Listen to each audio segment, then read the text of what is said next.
Okay, આજે topic start કરી છે.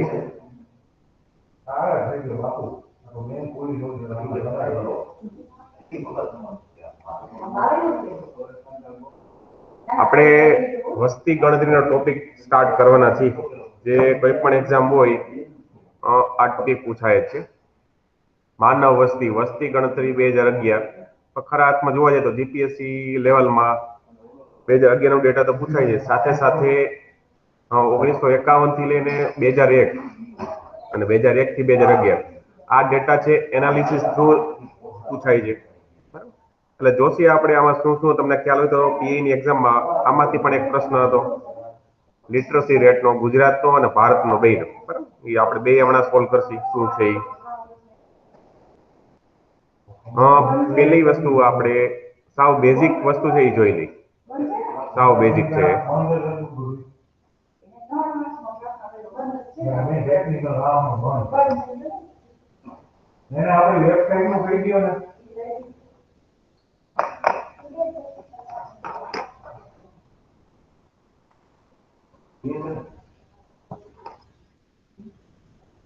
એક જ મિનિટ સ્ક્રીન શેર કરું છું પાછી બીજી.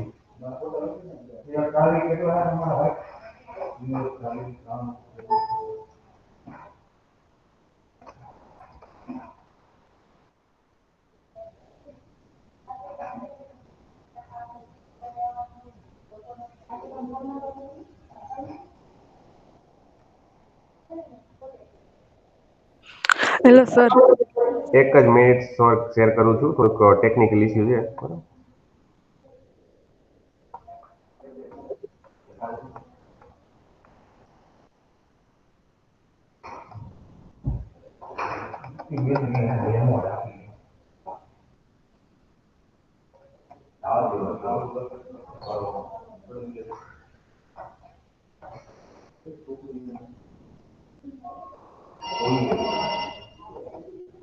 ઓકે, ચાલો સ્ક્રીન શેર થાય છે. માનવ વસ્તી લખેલું છે મેં તમને. માનવ વસ્તી 2011.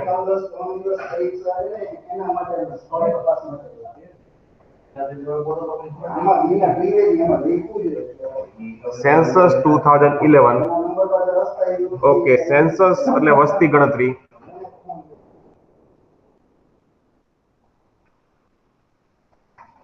પેલા તમને બેઝિક ડેટા છે એ બેઝિક ડેટા ક્લિયર કરાવી દઉં છું. ત્યાર પછી આપણે એના જે ભારત સરકારના જે ડેટા છે એના આધારે આપણે ચર્ચા કરશું. બરાબર. ઓકે, સૌપ્રથમ તમને ખ્યાલ હોવો જોઈએ કે વસ્તી ગણતરીની શરૂઆત ક્યારે થયેલી. તો કે જોવા જાવ તો કે લોર્ડ મેયોના સમયમાં.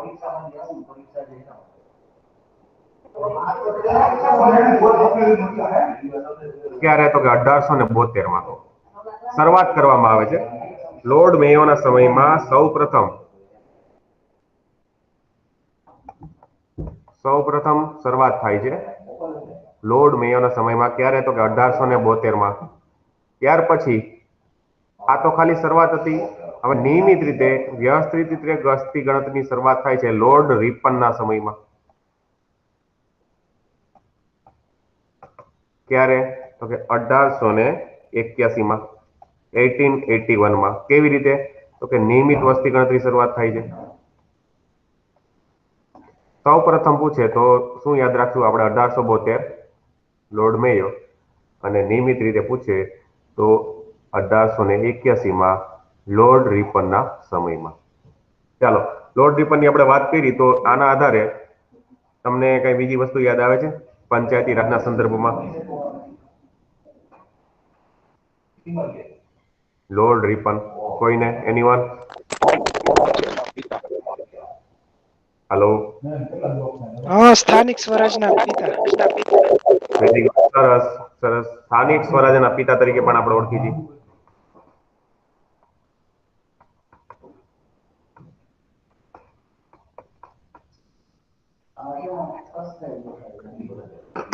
સ્થાનિક સ્વરાજના પિતા તરીકે.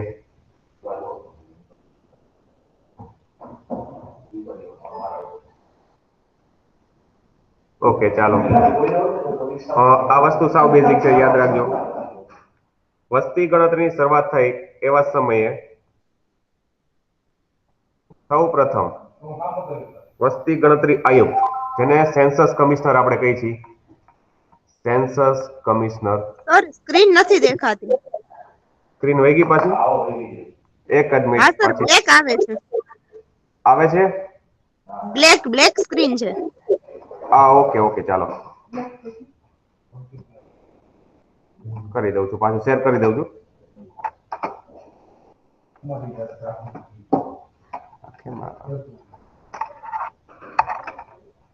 કર્સરમાં કેમ વાંધો છે?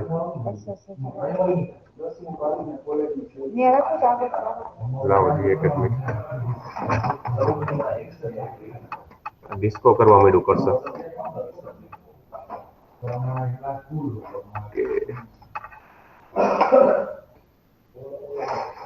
એક જ મિનિટ.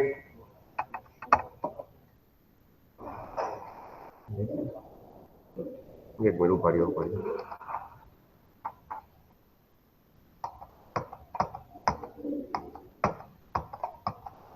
ચિરાગભાઈ કર્સર ચોટી ગયું છે. કર્સર કેમ આમ જોવો તો?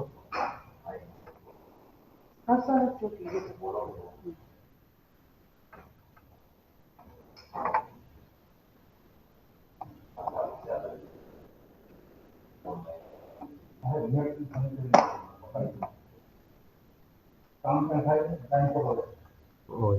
રહી ગઈ એટલે એની ઉપર નહીં. ઓકે, આ કઈ વાંધો નહીં. Okay ready. ઓકે, જો તો હવે દેખાય છે સ્ક્રીન? એ કઈ વાંધો નહીં, શેર કરી દઉં છું પાછું.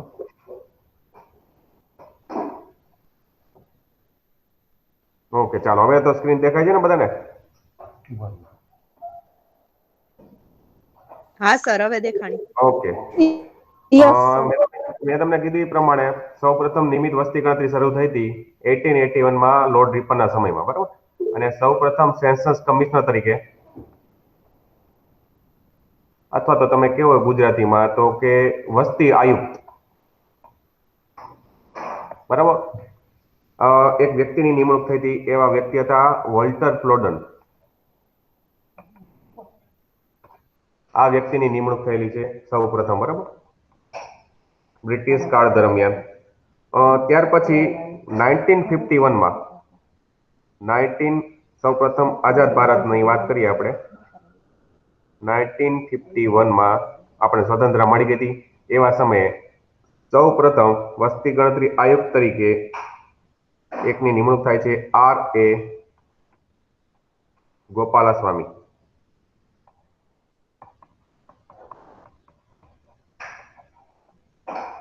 એટલે આ તમારે યાદ રાખવું હોય તો યાદ રાખી શકો. સૌ પ્રથમ 1881માં સેન્સસ કમિશનર કોણ હતા? વોલ્ટર પ્લોડન. ત્યાર પછી સ્વતંત્ર ભારતના પ્રથમ કોણ હતા? તો કે ગોપાલાસ્વામી, બરાબર. ઓકે સર વોલ્ટર પ્લોડન હતા કઈ સાલમાં હતા? 1881માં જ, 1881માં લોર્ડ રિપનના સમયમાં જ, બરાબર. ઓકે, એટલે ટૂંકમાં લોર્ડ રિપને એની ગવર્નર જનરલની કાઉન્સિલમાં આ લોકોને શું છે કામ સોંપવામાં આવેલું હતું વસ્તી ગણતરી માટે. શરૂઆત તો કરેલી લોર્ડ મેયરના સમયમાં, 1881 લોર્ડ રિપનના સમયમાં થાય છે.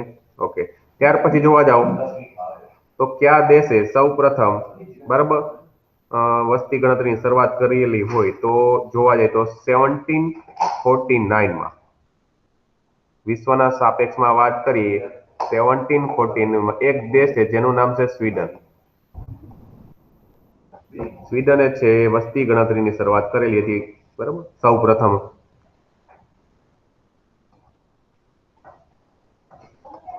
સર તમે લખો ને ત્યારે સ્ક્રીન વહી જાય છે એવું થાય છે.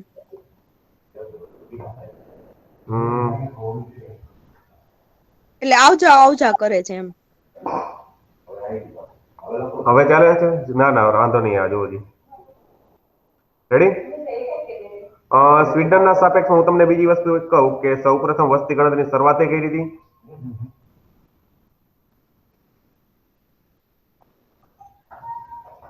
થઈ ગયું.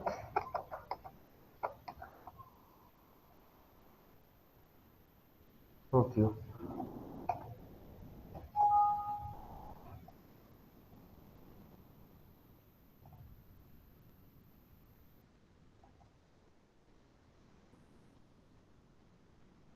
સ્ક્રીન વહી ગઈ કે શું? હા બસ.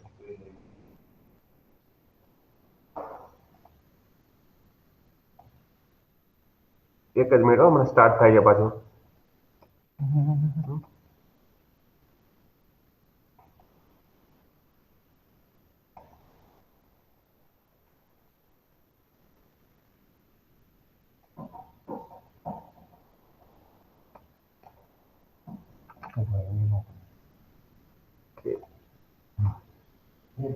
હવે જો મેં શું કીધું તમને, સૌપ્રથમ 1749 માં સ્વીડન દ્વારા શરૂઆત કરવામાં આવે છે અને સ્વીડનના સાપેક્ષમાં સ્વીડને વસ્તી ગણતરી, બીજી વસ્તુ એક લોકપાલ ઓમ્બડ્સમેન આપણે જેને વસ્તુ કહી છે,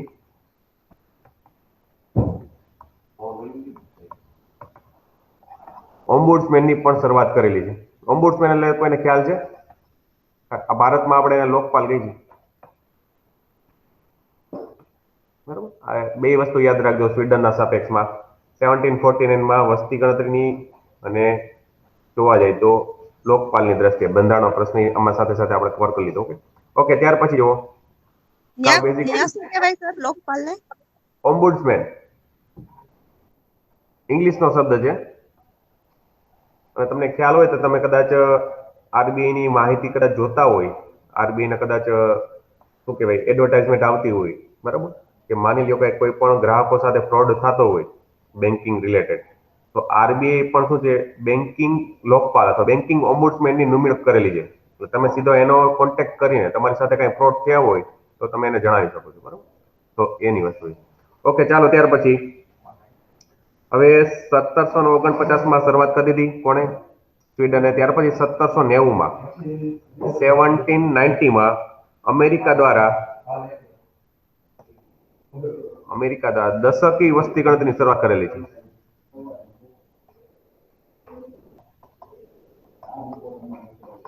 બરાબર, 1790 માં અમેરિકા દ્વારા દશકી એટલે ઉદાહરણ તરીકે 2001 પછી 2011 અને 2011 પછી 2021, હમણાં 2021 સ્ટાર્ટ થઈ ગયું એટલે આની પ્રોસેસ બધી હવે શરૂઆત થઈ ગયેલી છે.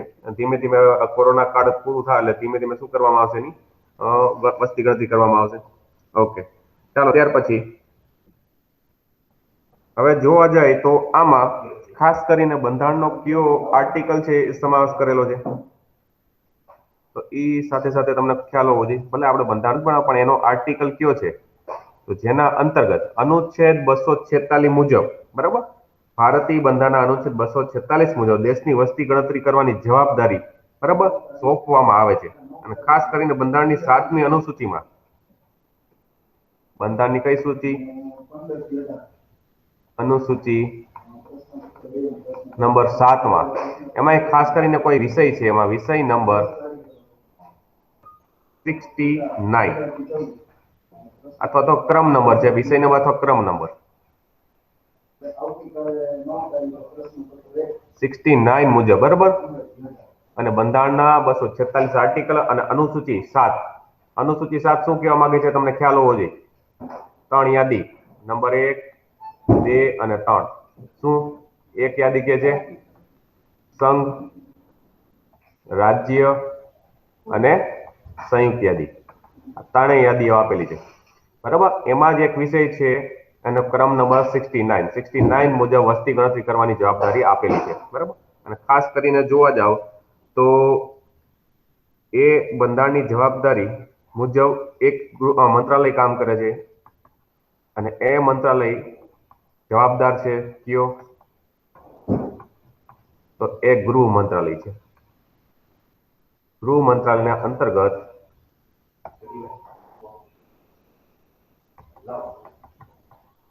બરાબર, એટલે આ ગૃહ મંત્રાલય છે. એટલે ગૃહ મંત્રાલયને જવાબદારી સોંપવામાં આવે છે આર્ટિકલ 467 મુજબ વસ્તી ગણતરી કરવાની, બરાબર. અને અનુસૂચિ નંબર 7માં ક્રમ વિષય નંબર છે અથવા ક્રમ નંબર 69, બરાબર. અને અનુસૂચિ 7માં તમને ખબર છે 3 યાદી આપેલી છે, સંઘ, રાજ્ય અને સંયુક્ત.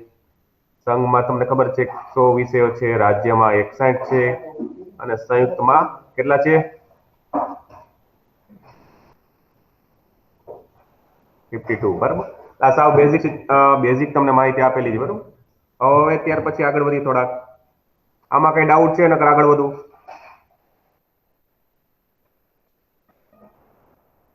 રેડી? ઓકે, ચાલો આગળ વધી જઈએ.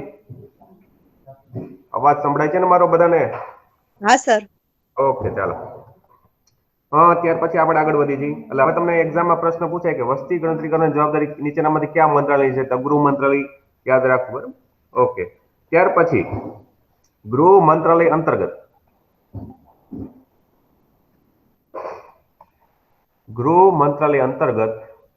એક અધિકારી કાર્ય કરે છે જેની જવાબદારી છે આ વસ્તી ગણતરી કરવાની.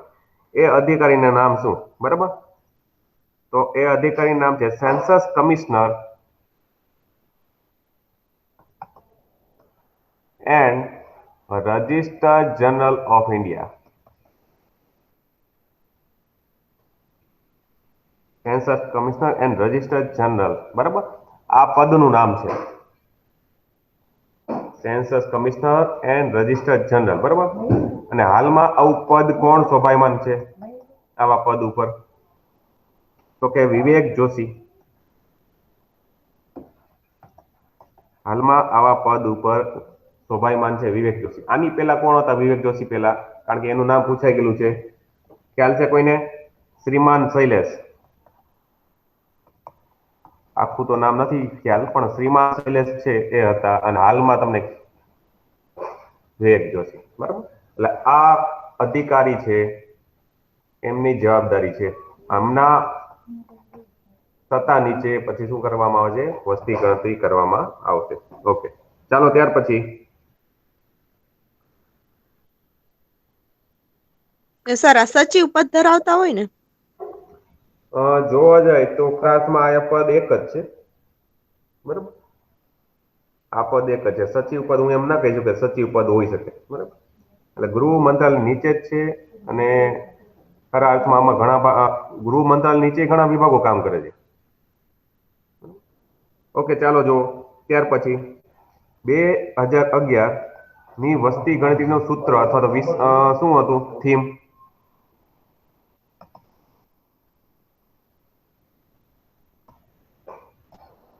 हमारी जनगणना हमारा भविष्य.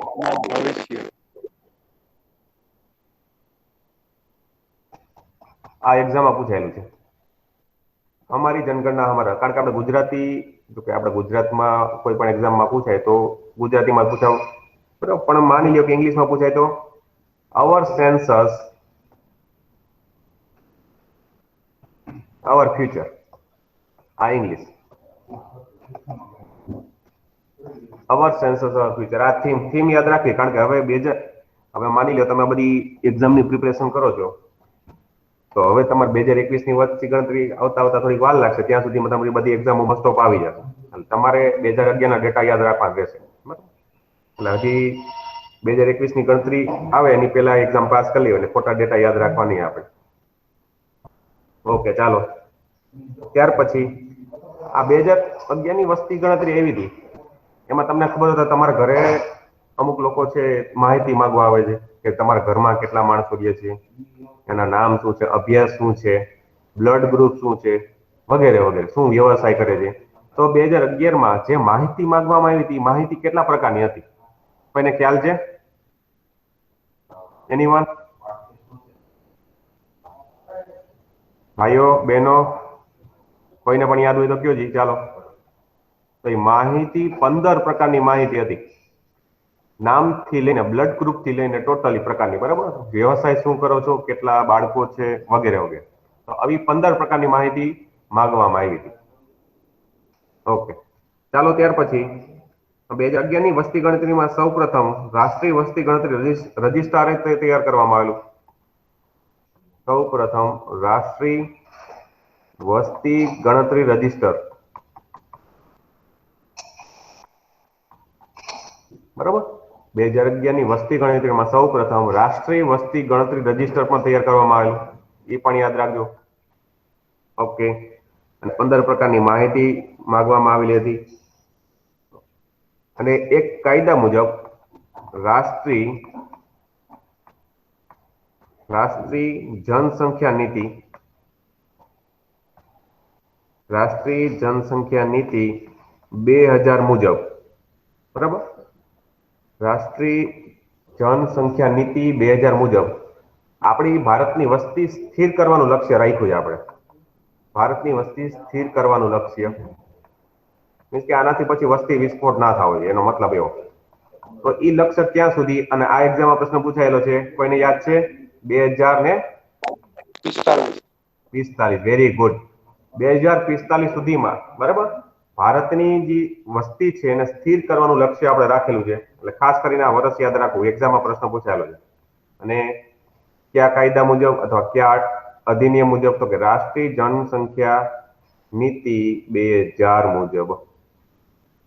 અને સૌ પ્રથમ 2011માં રાષ્ટ્રીય વસ્તી ગણતરી રજિસ્ટર તૈયાર કરવામાં આવેલું. 15 પ્રકારની માહિતી માંગવામાં આવેલી. એનું થીમ હતી હમારી જનગણના હમારા ભવિષ્ય, અથવા એનું સૂત્ર શું હતું? બરાબર, હમારી જનગણના હમારા ભવિષ્ય. ઓકે, આટલી વસ્તુ તમને ક્લિયર છે? આ સાવ બેઝિક વસ્તુ મેં તમને કીધી, સાવ બેઝિક. ઓકે, હવે ત્યાર પછી જે તમને એક્ઝામ એના રિલેટેડ થોડીક વાત કરી.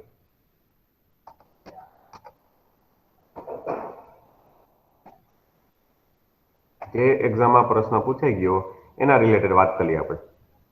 એક સ્ક્રીન શેર કરું છું હમણાં.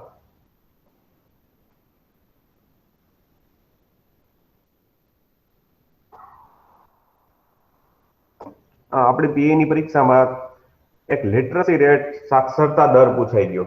કઈ બાબતમાં? તો કે મહિલાઓનો સાક્ષરતા દર. આ તમારી સામે સ્ક્રીન છે. એ સ્ક્રીનમાં લખેલું છે the literacy rate in India ક્યાંથી ક્યાં સુધી? 1951 થી 2011.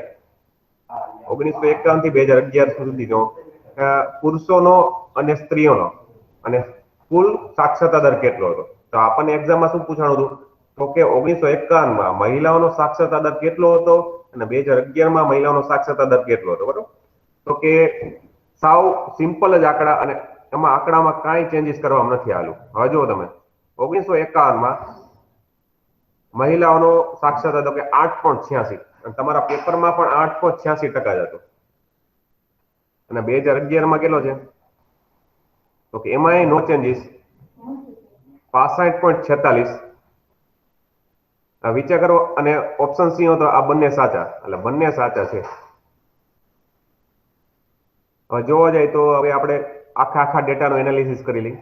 The literacy rate in India 1951 to 2011 census of India. Okay.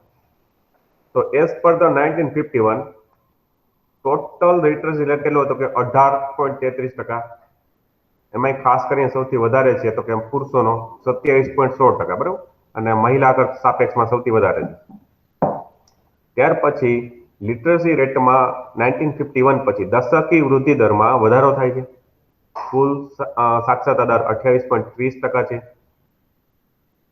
પુરુષોના 40.40 અને મહિલાનો છે 15.35. તમે લોકો જો પેન લઈને બેઠા હોય, પેન, તો અત્યારે આ નોટ કરતા રહેજો, કારણ કે આ જે ડેટા છે ક્યાંય એકેય બુકમાં અવેલેબલ નથી. તમે કોઈ પણ રેફરન્સ બુક યુઝ કરતા હોય ક્યાંય તમને નહીં જોવા મળે. આ ભારત સરકારના ડેટામાંથી જોવા મળશે, બરાબર. ઓકે, ત્યાર પછી 1971માં ટોટલ લિટરસી રેટ 34.45%. એમાં ખાસ કરીને સૌથી વધારે છે પુરુષોમાં, અને મહિલાનો છે 21.97%. ત્યાર પછી સીધું 2001માં જુઓ, ટોટલ લિટરસી રેટ છે ભારતનો 64.83%,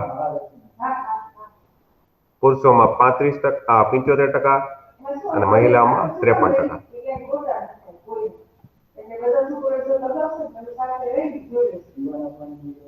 ઓકે, 2011માં જુઓ, કુલ ભારતનો કુલ સાક્ષરતા દર 74.04%, પુરુષોમાં છે 82.14 અને મહિલાઓમાં 65%. જે એક્ઝામમાં તમારો પ્રશ્ન હતો, બરાબર.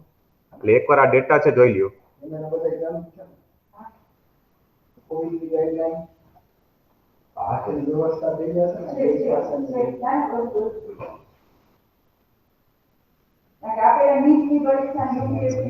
ચાલો 2 મિનિટ આપું છું, ફટાફટ તમારે ડેટા લખો છો તો લખી શકો છો. ઓકે, સર બેકગ્રાઉન્ડ અવાજ આવે છે. બેકગ્રાઉન્ડમાં અવાજ આવે છે, પણ થોડુંક ચાલશે, કારણ કે અત્યારે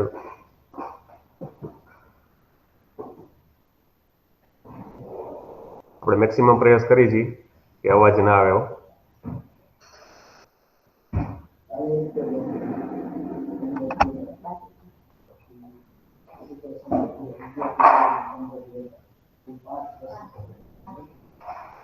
તમે લોકો આ ડેટા લખી લ્યો પેલા 1951 to 2011 બરાબર. મહત્વનો ડેટા છે બધી એક્ઝામ માટે.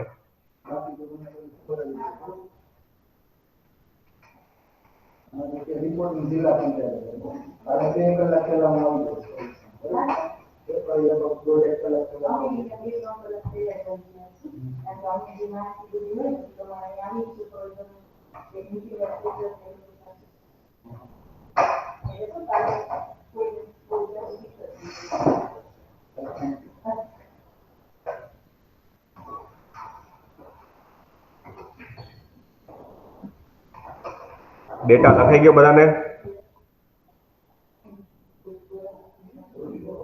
Yes sir. ઓકે, બધાના ભાઈઓ બહેનો બધા હા, સર. લખાઈ? ઓકે, ચાલો. જો આ સર ડેટા તમારા માટે મહત્વનો છે કારણ કે આ ડેટા તમને બધી જગ્યાએથી નહીં જોવા મળે. હા, હું પીડીએફ શેર કરીશ, પણ પીડીએફ શેર કરવાનો મતલબ ઈ કે તમે વાંચો. બરાબર? અત્યારે શું છે કે તમે લખો એ મારા માટે મહત્વનું છે. એક્ઝામમાં આવા ડેટા છે બહુ ગોતવા અઘરા છે અને ભારત સરકારના ડેટા બરાબર એની વેબસાઇટ ઉપરથી જ આપણે લીધેલા છે. ઓકે, ત્યાર સર પછી હા બોલો બેન. સર ઓલું મેપમાં હતું ને ઓલું જાતિના નામ ગુજરાતીમાં ઈ તમે શેર કરજો ને. હા, એટલે ધીમે ધીમે બેન હું ઈ પણ એની ઉપર આવી જઈશ. પેલા આ જેટલું કરાવું એટલું જો બરોબર. આ થોડો હા સર આ ટોપિક છે ને બેન મોટો છે, વાસ્ટ ટોપિક છે. આને મારે કરાવવું ની બહુ અઘરી વાત છે. એટલે ધીમે ધીમે હું તમને એનાલિસિસ કરતા કરતા આ ટોપિક કરાવી દઈશ. નહીં સર એટલે આપણે કાલે કર્યું હતું ને ગ્રુપમાં એમ એટલે ટેલિગ્રામમાં મૂકજો એમ કહું છું. ઓકે, હા ઈ તો મૂકી દઈશ, ચિંતા કરો માં. એ કહું છું. ઓકે, ચાલ.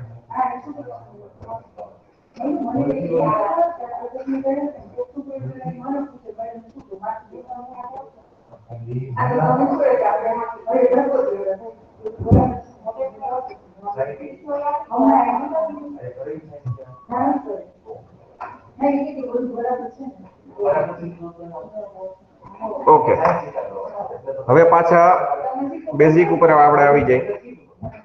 અમુક વસ્તુ છે જોવાની છે આપણે.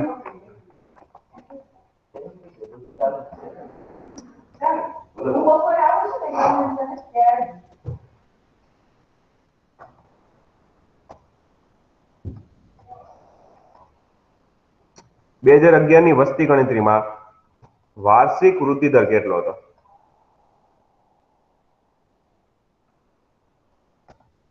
વાર્ષિક વૃદ્ધિ દર જોવા જાય તો 1.64%. 2011 ની વસ્તી ગણતરી વાર્ષિક વૃદ્ધિ દર છે 1.64%. કેના કમ્પેરિઝનમાં? તો કે 2001 ની વસ્તી ગણતરી 2001 ની વસ્તી ગણતરીમાં વસ્તી વૃદ્ધિ દર હતો 1.97%. પણ આમાં શું થયું? ઘટાડો જોવા મળ્યો છે. જો વાર્ષિક વૃદ્ધિ દરમાં 1.64% એઝ કમ્પેર્ડ ટુ 2001. 2001માં 1.97% હતો, એમાંથી ઘટીને 1.64 થયો છે.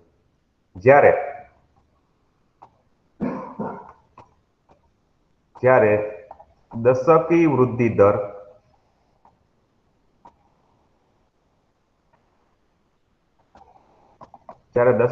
દરનું પ્રમાણ કેટલું છે? તો કે 17.60%. આ એક્ઝામમાં તમને ખબર હોય તો કદાચ પ્રશ્ન જોયો છે. જ્યારે 2011 નો દશકી વૃદ્ધિ દર કેટલો? 17.60%. કેના કમ્પેરિઝનમાં જોઈ? તો કે 2001 ના કમ્પેરિઝનમાં કેટલો હતો? બરાબર, તો કે એમાં હતો 21.54%. દશકી વૃદ્ધિ દર 17.60% અને 2001માં કેટલો હતો?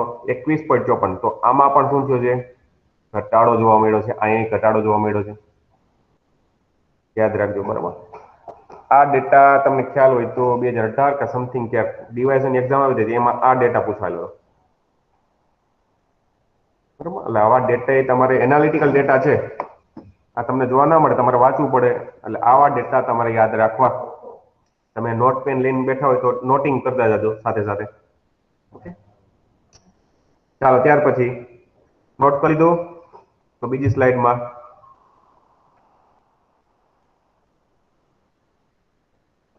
કરી લીધું છે નોટ? હા હા સર. સર. ઓકે ચાલો. ઓકે ત્યાર પછી હવે ઘણી વખતે તમે કદાચ જૂના પેપર જોયા હોય તો આવો પ્રશ્ન જોવા મળશે. મહાન વિભાજક વર્ષ કયું આમાંથી? વસ્તી ગણતરીના સાપેક્ષમાં મહાન વિભાજક વર્ષ. 1921. Very good. 1921.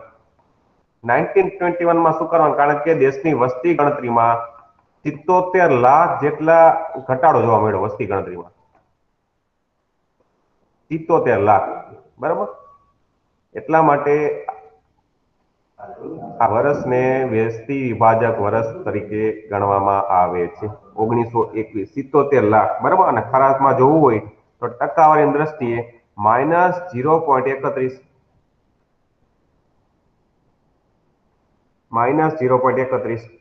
ટકાનો ઘટાડો જોવા મળ્યો હતો 1921. એટલે આ મહાન વિભાજક વર્ષ. આ સાવ સિમ્પલ પ્રશ્ન છે, એક્ઝામમાં પ્રશ્ન પૂછાયેલો છે. અને ક્યાંથી કે 1911 થી લઈને 1921 ઘટાડો જોવા મળ્યો હોય અને વસ્તી વિભાજક વર્ષ તરીકે ગણવામાં આવે તો 1921 ને. રેડી? ઓકે ચાલો ત્યાર પછીની વાત કરીએ આપણે. અને ભારતની જનસંખ્યામાં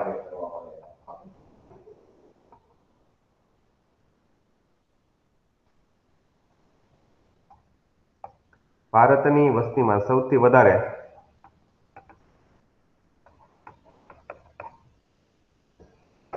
ભારતની જનસંખ્યામાં સૌથી વધારે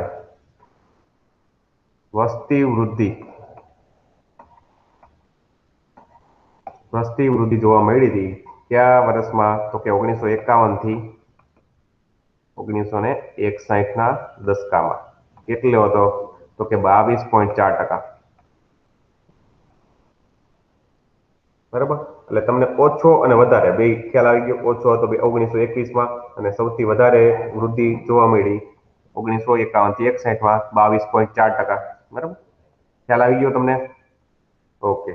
ત્યાર પછી હવે સર, હા બોલો ને સાહેબ. આની પહેલા તમે 2001 થી 2011 માં વસ્તી વૃદ્ધિ દર કેટલા ટકા લખાવ્યો? એ લખી નાખજો. 2001 થી 2011 વસ્તી લખવાનું રહી ગયું છે ભાઈ તમારે? હા સર, ક્લિયર કરો. 1.64 લખાયો કે 17.64?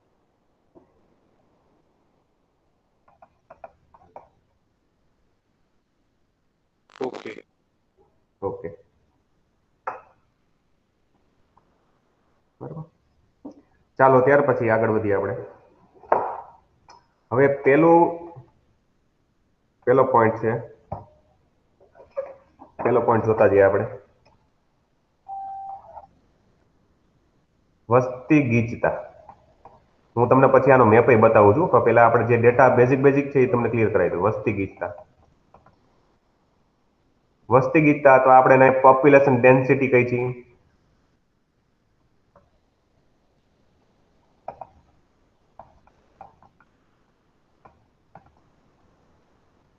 પોપ્યુલેશન ડેન્સિટી, બરાબર. હવે આ તમારે ગણતરી કરવી તો કઈ રીતે? તો એના માટેનું એક સૂત્ર છે. દેશની કુલ વસ્તી છેદમાં દેશનું કુલ ક્ષેત્રફળ.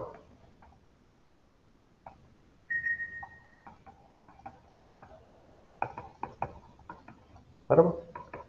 એટલે જોવા જાવ તો દેશની આપણે 2011 ની વાત કરી તો 121 કરોડ છેદમાં 32.87 લાખ ચોરસ કિલોમીટર. બરાબર, લાખ ચોરસ કિલોમીટર. એટલે આ વસ્તુ તમે કેલ્ક્યુલેટ કરો તો તમને ભારતની વસ્તી ગીચતા ખબર પડી જાય. 382. ચિરાગભાઈ આમાં બ્લિંકિંગ કેમ થાય? લખું ત્યારે જોવો તો હજી થાય છે. જો 382 વ્યક્તિ પ્રતિ ચોરસ કિલોમીટર જોવા મળશે. પ્રતિ ચોરસ કિલોમીટર. બ્લિંકિંગ થાય છે.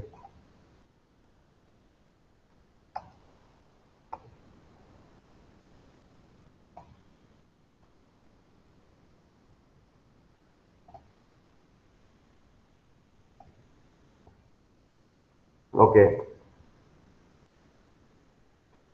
વસ્તી ગીતા પોપ્યુલેશન ડેન્સિટી, બરાબર. આ ભારતની આપણે વાત કરી. હજી થાય છે લિંક, શું પ્રોબ્લેમ હશે?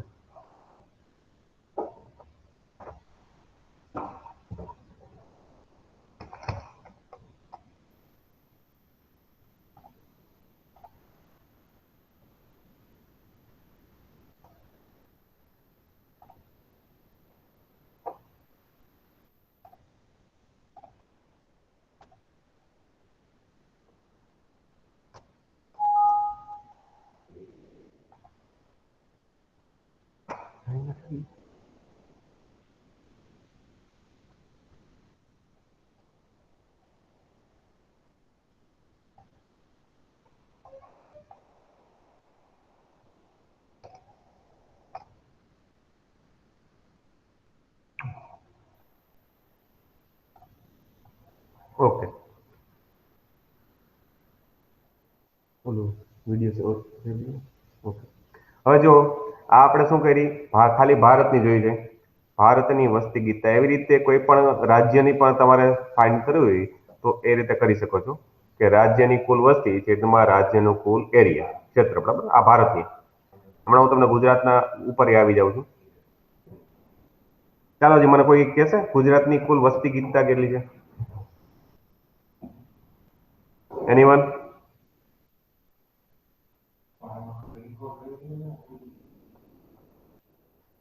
અવાજ તો સંભળાય છે ને બધાને? ચાલો, કાંઈ વાંધો નહીં.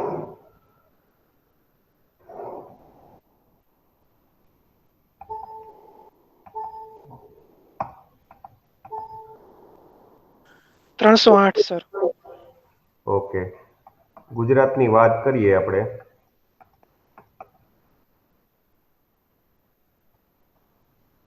તો ગુજરાતની કુલ વસ્તી જોવા જાય તો 6.03 કરોડ છેદમાં આપણી ગુજરાતનું ક્ષેત્રફળ 1.96, બરાબર. એટલે જોવા જાય તો આશરે 308 જેવું મળશે.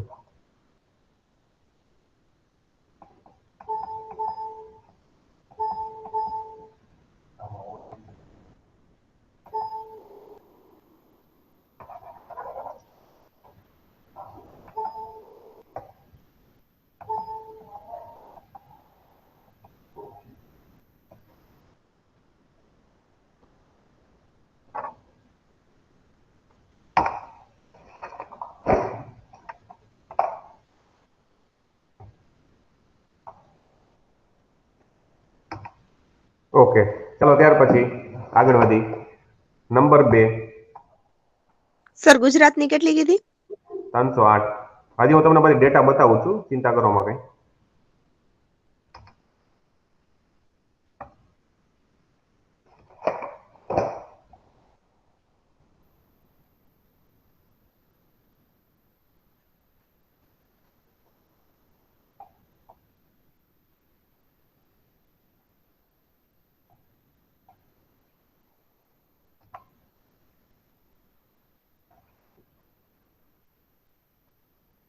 ઓકે, ત્યાર પછી નંબર 2,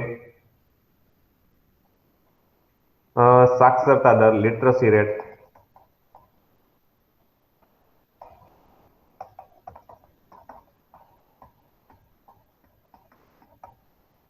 સાક્ષરતા દર, લિટરસી રેટ. આના કઈ રીતે જોવામાં આવે છે? તો કે ભારતના કોઈ પણ જન્મે છે વ્યક્તિ, એમાં કઈ રીતે ગણતરી થાય? તો કે 7 વર્ષ કે તેથી વધારે ઉંમરના કોઈ વ્યક્તિ હોય જે લખી શકે, વાંચી શકે, બોલી શકે, બરાબર, એવા વ્યક્તિને આપણે સાક્ષર તરીકે ગણતરી કરી છીએ. અને એનું સૂત્ર છે, ભારતમાં સાક્ષરોની કુલ સંખ્યા, ભારતમાં સાક્ષરોની કુલ સંખ્યા છેદમાં 7 વર્ષથી વધારે, 7 વર્ષથી વધારે આયુષ્ય ધરાવતા જનસંખ્યા, 7 વર્ષથી વધારે આયુષ્ય ધરાવતી ભારતની જનસંખ્યા, બરાબર. એટલે આ કરશો એટલે અને મલ્ટીપ્લાય બાય 1000 એટલે તમને મળશે કેટલી? 74.75 74.04%. સાક્ષરતા દર કઈ રીતે ફાઇન્ડ કરશે? સાક્ષરોની કુલ સંખ્યા છેદમાં 7 વર્ષથી વધારે જનસંખ્યા, બરાબર, 7 વર્ષથી વધારે આયુષ્ય ધરાવતી ભારતની જનસંખ્યા ગુણ્યા 1000, એટલે તમને આનું સૂત્ર મળી ગયું. ટોટલ છે 74.04%. બરાબર, ઓકે. ચાલો ત્યાર પછી ભારતમાં આપણે સાક્ષરતા દર જોયો. હવે આપણને એ પણ ખ્યાલ હોવો જોઈએ કે ભારતમાં ખાસ કરીને ગ્રામીણ વિસ્તારમાં સાક્ષરતા દરમાં પેલા શહેરી વિસ્તાર લઈએ. ચાલો, શહેરી વિસ્તારમાં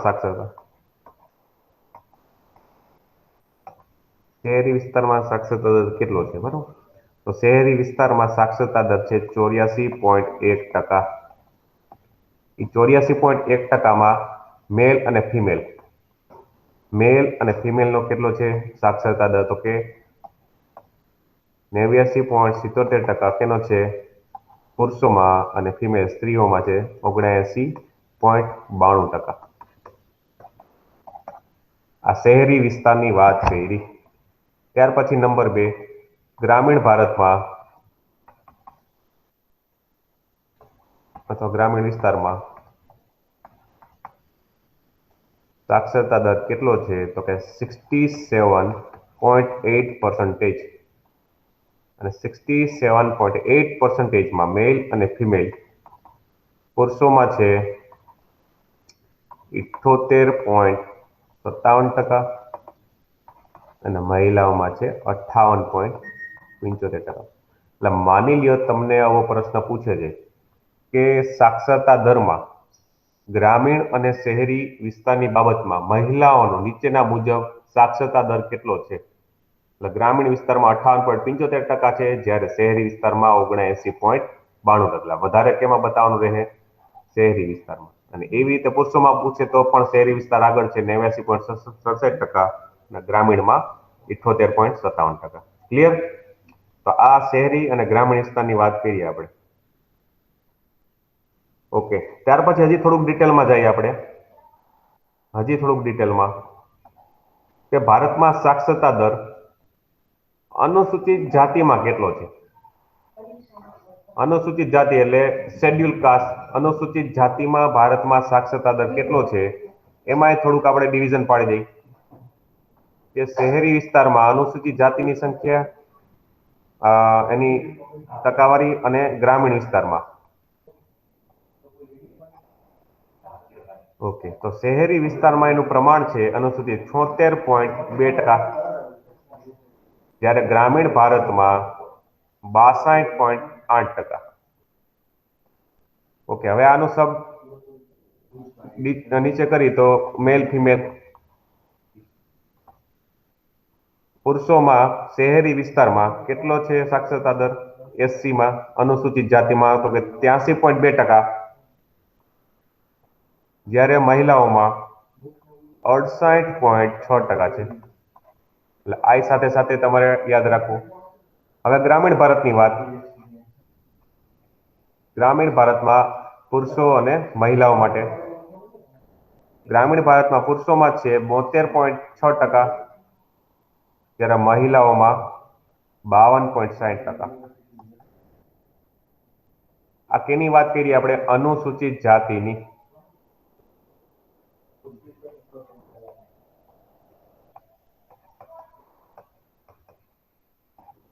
હવે ઘણી વખતે અનુસૂચિત જાતિ જનજાતિના ડેટા પૂછાતા હોય છે. તમારે યાદ રાખવાના કે અનુસૂચિત જાતિમાં ગ્રામીણ ભારતમાં સાક્ષરતા દર કેટલો? 62.8%. એમાં ખાસ કરીને ફિમેલ અને મેલ બેયમાં 20%નો ડિફરન્સ છે. શહેરીમાં 76.2%, એમાં મહિલાઓ અને પુરુષોમાં છે 68.8% અને પુરુષોમાં 83.2%. ખાસ કરીને મહિલાઓનો ટોપિક હોય તો યાદ રાખો. સ્ત્રી સશક્તિકરણ આપણે ચાલે છે, અને નરેન્દ્રભાઈ મોદી આવ્યા પછી બેટી બચાવો બેટી પઢાઓ અભિયાન, ઘણા બધા અભિયાનો સ્ટાર્ટ કરેલા છે. એના અંતર્ગત આપણે મહિલાઓને, બરાબર, પ્રાધાન્યતા મળે એવા ઘણા બધા કાર્યો કરેલા છે, અને ભવિષ્યમાં પણ થાય છે. અને આજના છાપામાં છે, તમે વાંચજો મહિલાઓ વિશે. સ્ત્રી શક્તિ યોજના વગેરે વગેરે યોજનાઓ. ચાલો સર કુલ હા બોલો. હા સર કુલ ભારતમાં કેટલો સાક્ષરતા દર? કેનો વાત કરો છો? સીનો શેડ્યુલ કાસ્ટ નો. ઓ શેડ્યુલ કાસ્ટ. આ તો હા એની જ વાત કરી છે ને આપણે. જો શેડ્યુલ એટલે કાસ્ટમાં ભારતમાં કુલ કેટલો એમ આપણે? Okay sorry. હા સર. ઓકે. એક મિનિટ આ સ્ક્રીન વહી ગઈ છે.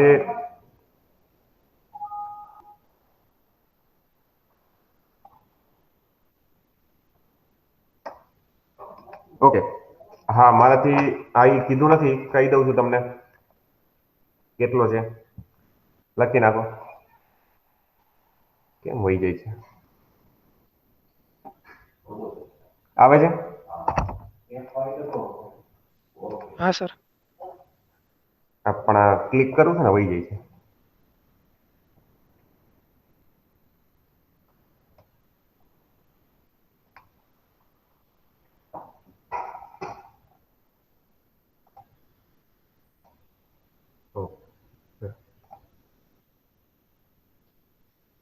સ્લાઇડ બરાબર, બીજી સ્લાઇડ ચાલે છે. રેડી, આવી ગયો.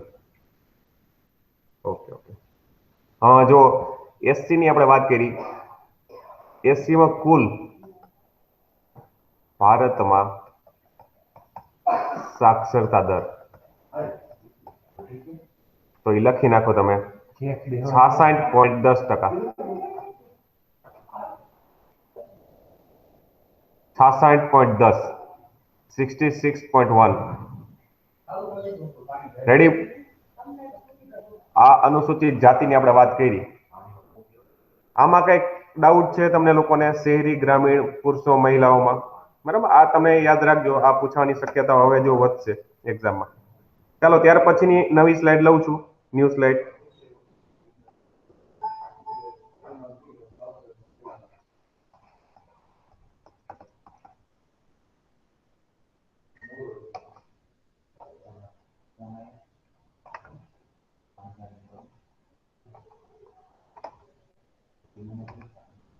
ચાલો ત્યાર પછી અનુસૂચિત જનજાતિ એસટી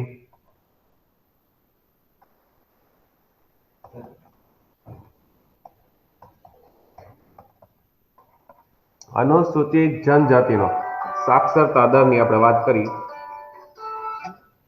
બરાબર, તો એનો સાક્ષરતા દર છે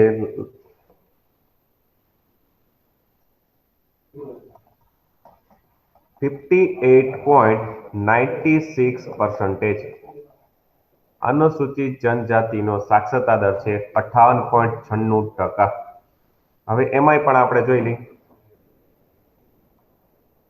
ગ્રામીણ ભારત અને શહેરી. ગ્રામીણ અને શહેરી.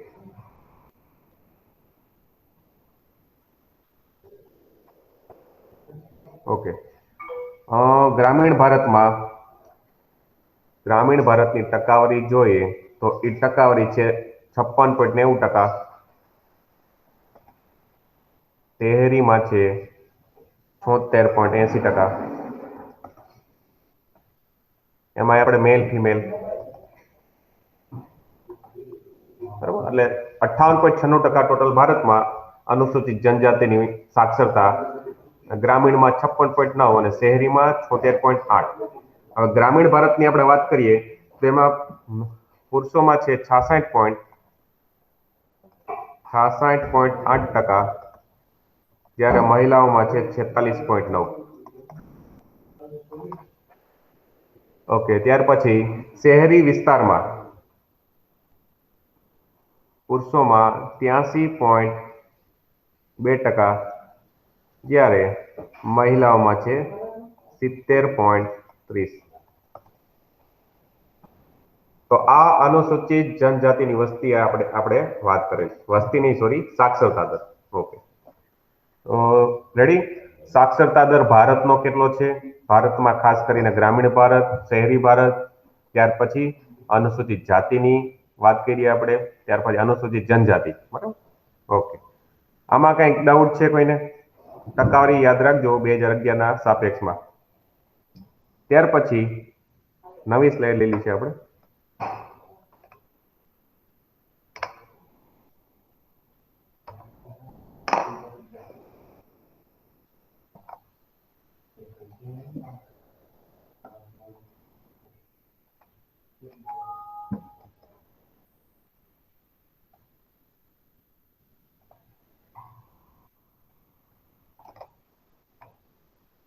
ઓકે, ત્યાર પછી શિશુ જાતિ પ્રમાણ નંબર 3.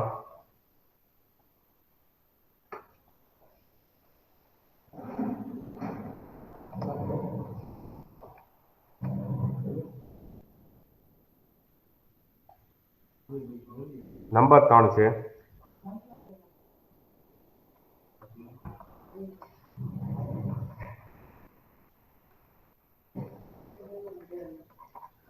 જેને ચાઇલ્ડ રેશિયો હોય છે આપણે.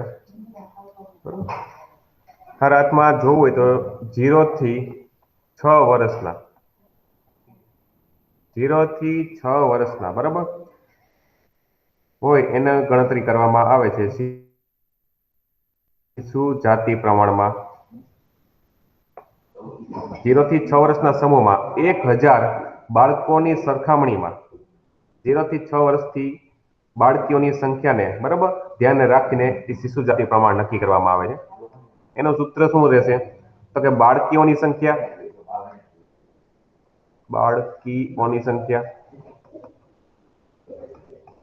છેદમાં બાળકોની સંખ્યા અને ગુણ્યા 1000. બાળકીઓની સંખ્યા છેદમાં બાળકોની સંખ્યા છેદમાં 1000 બરાબર. તો આ રીતે શું છે એ ગણતરી કરવામાં આવશે શિશુ જાતિ પ્રમાણ. અને આના રિલેટેડ હું તમને હમણાં ડેટા બતાવું છું. ચાલો પહેલા ડેટા બતાવી દો, પછી આપણે આના રિલેટેડ થોડું કામ કરશું.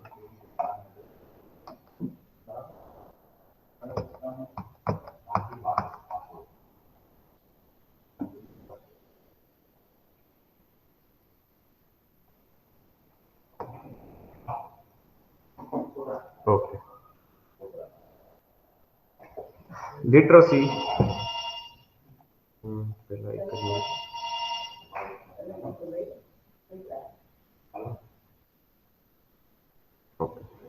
Census Information of India as per the 2011.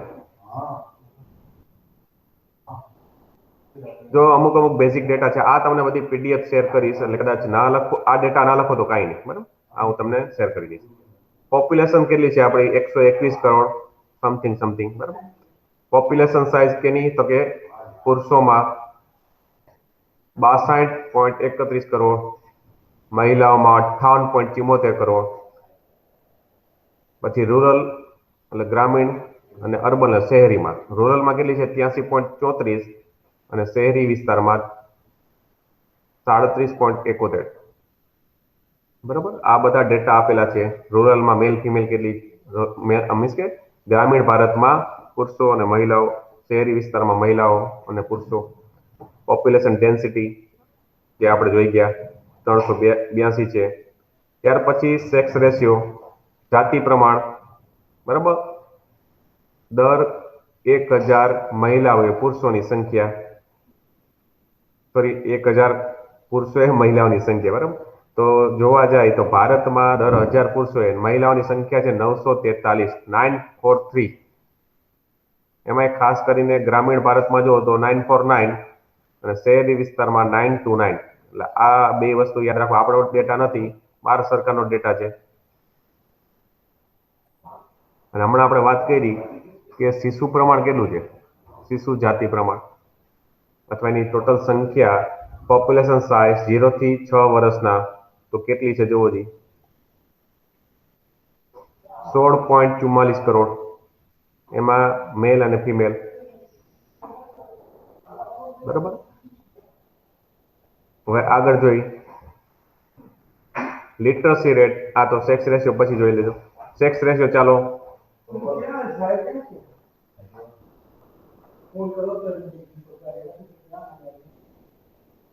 Sex ratio 0 થી 6 વર્ષ શિશુ પ્રમાણમાં 919.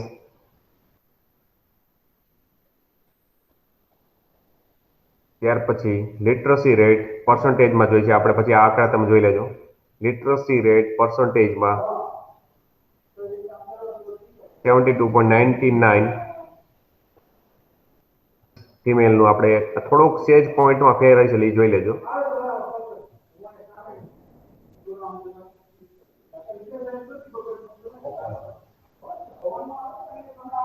ઓકે, હવે સ્ટેપ બાય સ્ટેપ આપણે આગળ વધી. Literacy, state of literacy. જો આ જે ડેટા છે ને, આ ભારત સરકારના ગૃહ મંત્રાલય અંતર્ગત બનેલા ડેટા છે અને એમાંથી જ મેં આ પીડીએફ ડાઉનલોડ કરેલી છે. સ્ટેટ લિટરસી જે મહત્વનું છે એની ચર્ચા કરશે આપણે, બરાબર? અત્યારે ઓકે.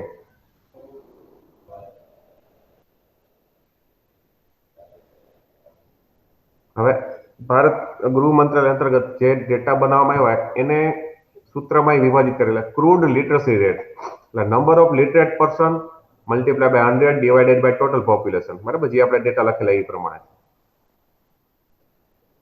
અને ઇફેક્ટિવ એટલે વાસ્તવિક શું છે ખરા અર્થમાં. Effective literacy rate number of literate person age 7 and above, 7 વર્ષ અથવા વધારે, મલ્ટીપ્લાય બાય 100 છેદમાં પોપ્યુલેશન એજ 7 એન્ડ અબવ. જો ઇફેક્ટિવ લિટરસી રેટ ફાઇન્ડ કરવો હોય તો.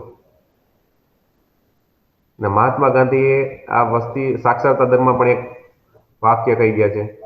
Educate one man, you educate one person, but educate a woman and you educated whole civilisation. શું કીધું છે? એજ્યુકેટ વન મેન, તમે એક માણસને ભણાવો. યુ એજ્યુકેટ વન પર્સન, એટલે એક માણસને તમે એજ્યુકેશન આપો છો, શિક્ષણ આપો. પણ તમે એક મહિલાઓને શિક્ષણ આપશો એ આખા શું છે સિવિલાઇઝેશનને, આ સંસ્કૃતિને સાક્ષર કરશે, એવું મહાત્મા ગાંધીજી કહી ગયા. અને તમને ખબર હોય તો પીએની એક્ઝામમાં મહાત્મા ગાંધીજી ઓલું કહી ગયા શું, અસ્પૃશ્યતાની કંઈક વાત કરી હતી, બરાબર? તો ગાંધીજી કઈ પણ કે યાદ રાખવાનું આપણે, કઈ પણ સૂત્રો છે એક્ઝામમાં પૂછાઈ જતા હોય છે.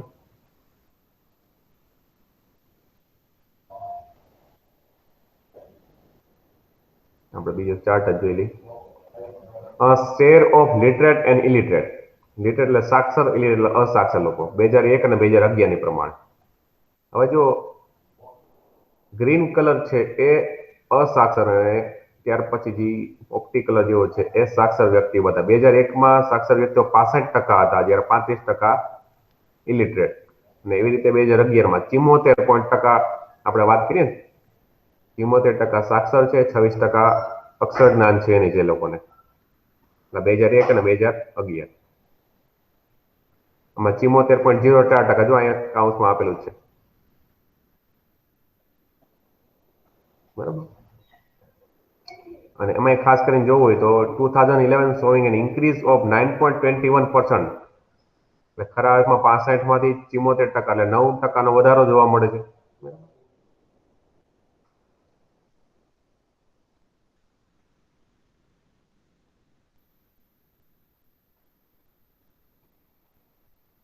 ઓકે, હમણાં આપણે જે ઓલી વાત કરી હતી લિટરસી રેટ 1951 થી 2011, બરાબર? જે 1951 થી 2011 નો ડેટા જોયો, એમાં ચેપ્ટર નંબર પહેલું છે એના અંતર્ગત જ ભારત સરકારનો જે ગૃહ મંત્રાલય અંતર્ગત જે આ વસ્તી ગણતરીનું કાર્ય ચાલે છે એના અંતર્ગત જ આ ડેટાનું અધ્યયન કરવાનું અને એમાંથી જ પૂછાઈ ગયેલો. જોઈ લઈએ 8.86% છે અને 65.46. આમાં કાંઈ ડેટામાં એ લોકોએ ચેન્જીસ નથી કર્યો, બેઠા બેઠા ડેટા મૂકી દીધો. અને શું પૂછ્યું હતું? 51માં કેટલી છે અને 11માં કેટલી છે ફિમેલમાં. અને આપણે જો કે એ ભણી જ ગયા છીએ, બરાબર? એટલે એ આગળ વધારે ચર્ચા નથી કરતા. આ ફિગરમાં આપી દીધું છે.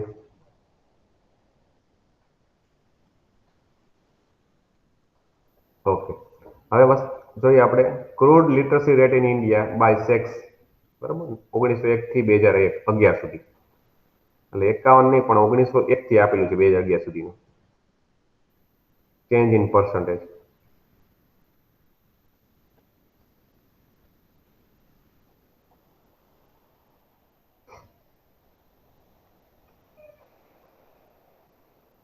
તમારે જ્યારે તમે જુઓ ખરા અર્થમાં તો તમે જોતા જાઓ ફિમેલ્સની બાબતમાં અથવા તો જનરલ બાબતમાં સતત ઉત્તરોત્તર લિટરસી રેટમાં વધારો જોવા મળે છે.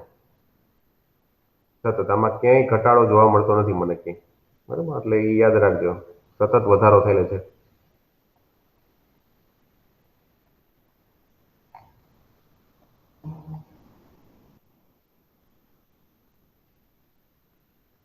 જે મહત્વના ડેટા છે એ જ બતાવું તમને અત્યારે. ઇફેક્ટિવ લિટરસી ટ્રેન્ડ જો સૌથી વધારે લિટરેટ ઇલિટરેટ ક્યાં છે જોઈ લઈએ આપણે. ભારતમાં સાક્ષર વ્યક્તિઓ, બરાબર, પર્સન્ટેજ, છેલ્લું કોલમ જોવો, percentage increase in the number of literate 2001 થી 2011.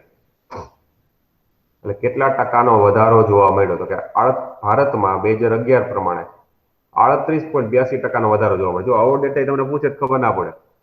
આ સાવ સિમ્પલ ડેટા છે કે 2001 થી 2011 સાક્ષર વ્યક્તિઓમાં કેટલો વધારો થયો છે ભારતમાં? તો કે 38.82%. ત્યાર પછી અમુક રાજ્યો આપેલા છે: બિહાર, ઝારખંડ, ઉત્તર પ્રદેશ, રાજસ્થાન, છત્તીસગઢ, મધ્યપ્રદેશ, ઉત્તરાખંડ અને ઓડિશા. હવે આ રાજ્યોમાં કેટલો કારણ કે જોવા જાય તો બિહારમાં તમને ખબર જ છે કે સૌથી ઓછા સાક્ષર વ્યક્તિઓ જોવા મળે છે. તો બિહારમાં 2001 થી 2011 સાપેક્ષમાં કેટલો? તમારે પર્સન્ટેજ યાદ રાખજો, આ વસ્તુ કઈ જોવાની જરૂર નથી. એટલે 74.83% જોવા જાય તો આ બધામાં સૌથી વધારે બિહારમાં 74.83%. બિહારની વાત કરીએ તો બિહારમાં હાલમાં કોનું શાસન છે? મુખ્યમંત્રી નીતિશ કુમાર. અને નીતિશ કુમારે કેટલામી વખત શપથ ગ્રહણ કર્યા મુખ્યમંત્રી તરીકેના? ચાલો ભાઈઓ બહેનો, ચોથી વખત. કેટલી? ચોથી વાર. ચોથી વાર. ચોથી વખત. ચોથી વખત સાચું જ છે? ડાઉટફુલ છે સર, હે? ક્લિયર નથી એમ. ચોથી વાર જ એવું એમ. સાતમી ઓકે. વખત. કેટલામી વખત? બેન બોલ્યા હમણાં સાતમી યાદ વખત. નથી. હા. સાતમી વખત, ચાલો કઈ વાંધો નહીં. સાતમી વખત છે, કઈ વાંધો નહીં. બિહારના જે ચૂંટણી એજન્ડા છે જોઈ લેજો, કેટલી ટોટલ સીટ છે, જેડીયુ ને કેટલી મળી, એનડીએ માં કેટલી મળેલી, વગેરે વગેરે. રાજદ પક્ષ છે એને કેટલી મળેલી. સાતમી વખત ઈ સાચું ને? હા હા. ત્યાર પછી ઝારખંડ જુઓ, 59.24. એટલે જો માની લ્યો કે એક્ઝામમાં મારે પ્રશ્ન થોડોક અઘરો બનાવો તો હું પ્રશ્ન કઈ રીતે પૂછું કે ભારતમાં સાક્ષરતા દરમાં વધારો થયેલો હોય 2001 થી 2011 ને સાપેક્ષમાં, તો નીચેનામાંથી કયા રાજ્યો છે ચડતા ક્રમમાં આપેલા છે? હવે હું આપી દઉં, મારી 4 રાજ્યો આપી દઉં તમને: બિહાર, ઉત્તર પ્રદેશ, મધ્યપ્રદેશ, ઓડિશા વગેરે. પછી કહું કે આમને ચડતા ક્રમમાં ગોઠવો, સાક્ષરતા દરમાં વધારો થયેલો. એ પ્રમાણે તમારે પેલા જે ચડતા ક્રમમાં સૌથી ઉપર કોણ ટોપ ઉપર આવશે? તો કે બિહાર આવશે. ત્યાર પછી જાય ઝારખંડ, ઉત્તર પ્રદેશ 56.40%, રાજસ્થાનમાં 40.68%. આ પ્રશ્ન પૂછાયેલો છે પીએમાં, 40.68. છત્તીસગઢમાં 39.61. હા સર, આ કોઠા મુજબ તો બરોબર એમ કે વધારો થયો છે આમાં સાક્ષરતામાં, પણ આમ સર બિહારમાં સાક્ષરતા ઓછી છે ને? હા, બિહારમાં ઓછી છે. યસ, પણ ખરા અર્થમાં જોઈએ તો 2001 થી 2011 માં વધારો થયો છે સાક્ષરતા દરમાં. આમ ભલે ભારતમાં ઓવરઓલ ઓછી હોય. રેડી? તો હા એ સર. રીતે યાદ રાખજો. આ ચિંતા ના કરતા, હું તમને આપણો ટોપિક પૂરો થાય એટલે હું તમને આ શેર કરી દઈશ. બરાબર? એટલે પછી તમે નિરાતે બેસીને જોઈ શકો.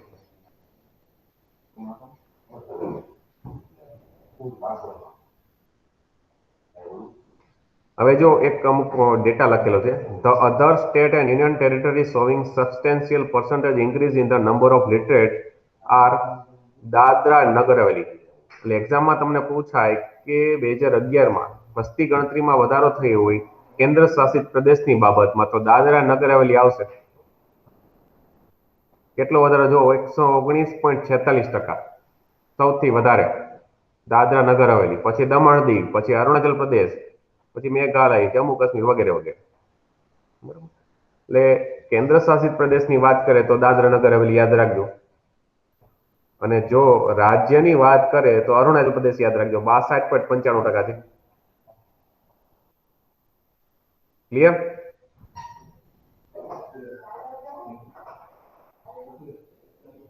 ઓકે, હવે એક ટેબલ જોઈ લઈએ આપણે પાછું. Population age 7 and above literate in 2011 and their decadal difference and percentage decadal difference during the 2001 થી 2011.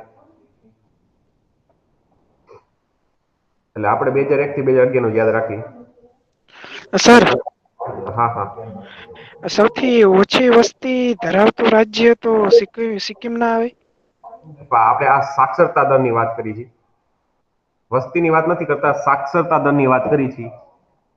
એટલે સર તમારો તો જે કોઠા મુજબ તો બિહાર છે ને, આમાં કેમ અરુણાચલ પ્રદેશ આવ્યું તો નીચેના વાક્યમાં? સૌથી ઓછી વસ્તી તો બિહાર આવે ને એમ. હા, અરુણાચલ પ્રદેશમાં તો સૌથી ઓછું આપણે જે વસ્તી ગીચતા છે ને એ છે. એક મિનિટ ઉભા રહ્યો. હવે તમને થોડુંક ડાઉટ ક્લિયર કરાવું છું.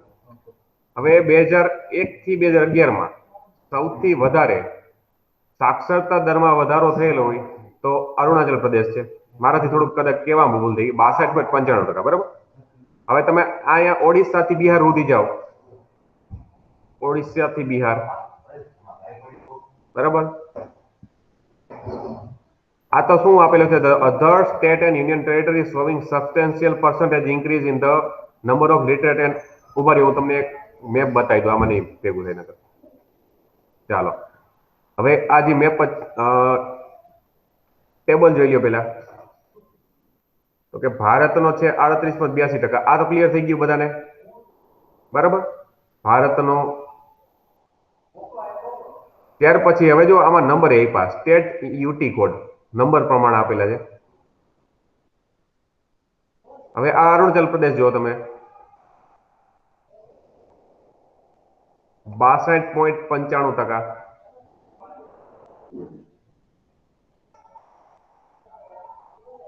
બિહારમાં 74.83%. આજે હું તમને પછી એનાલિસિસ કરતા શીખડો, પેલા ખાલી જુઓ.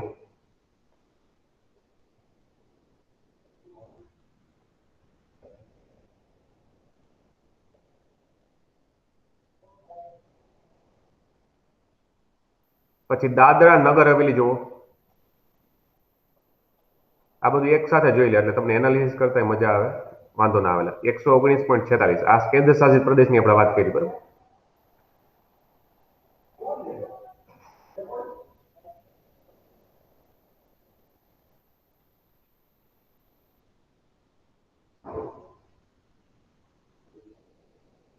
ઓકે, હવે તમે પહેલેથી જોતા જાઓ.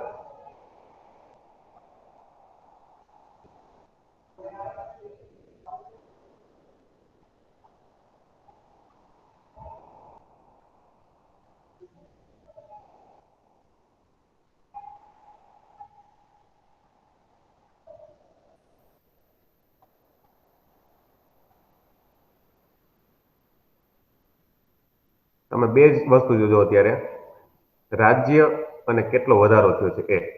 બીજી વસ્તુ જોતા રહે અત્યારે, પછી બીજી વસ્તુ તમને એનાલાઇઝ કરતા શીખડાવું. પેલા બે વસ્તુ જો.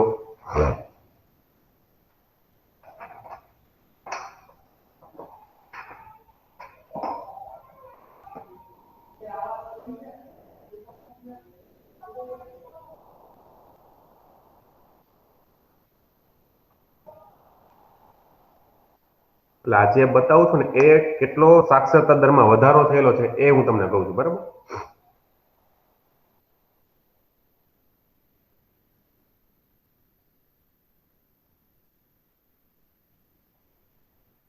અત્યારે ખાલી આપણે લિટરસી રેટની જ વાત કરી છે, વસ્તીની વાત નથી કરતા. એટલે હું તમને આવી 7 પીડીએફ આપીશ, આ જેવી પીડીએફ બતાવું છું આવી 7 પીડીએફ આપીશ. ભારત સરકારની છે એને બનાવેલી છે. એ 7 પીડીએફ ની તમારે જે ડેટા છે આ ટેબલ, એ ટેબલ જ જોવાના છે.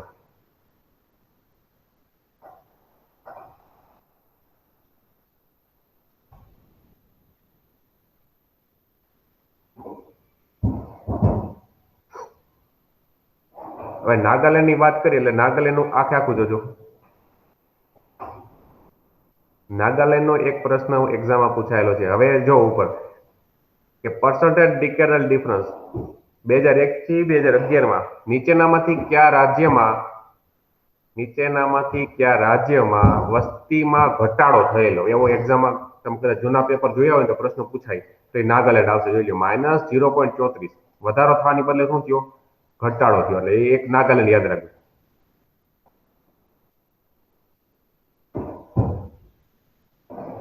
વસ્તી માટે સાક્ષરતા. શું કહો છો ભાઈ? વસ્તીમાં ઘટાડો થયો કે સાક્ષરતા? આ તમને ખાલી વસ્તીનું કીધું છે, સાક્ષરતાનું નથી કીધું મેં. ખાલી નાગાલેન્ડ પૂરતું મેં વસ્તીનું કીધું છે.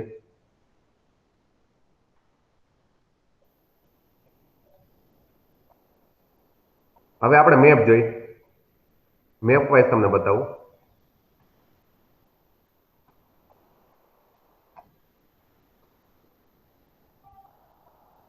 મેપ ક્યાં ગયો? મેપ એક જ મિનિટ. મેપ બતાવું થોડોક આઈડિયા વધારે ક્લિયર થાય તમને.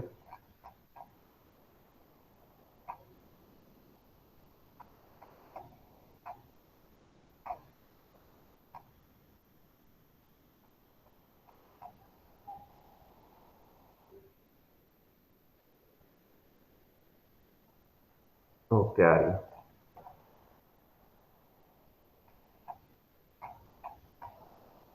હા, 2011 નો મેપ બતાવું છું તમને. ઇફેક્ટિવ લિટરસી રેટ, બરાબર, 2011માં રાજ્યો અને કેન્દ્ર શાસિત પ્રદેશો, બરાબર. 2011 પ્રમાણેનો મેપ છે, એટલે જૂનો મેપ છે, બરાબર. હવે આપણે દક્ષિણ ભારતથી ચાલુ કરી, બધાયનું જોતા જઈએ. આ જોશો એટલે તમને વધારે યાદ રહેશે. એમાં ખાસ કરીને અહીંથી જુઓ પેલા આંદામાન નિકોબાર 86.3%. પછી કેરળ, તમને ખબર છે કેરળ છે હાઈએસ્ટ છે બધામાં, પેલા નંબરે આવે છે સાક્ષરતા દરમાં 93.9%.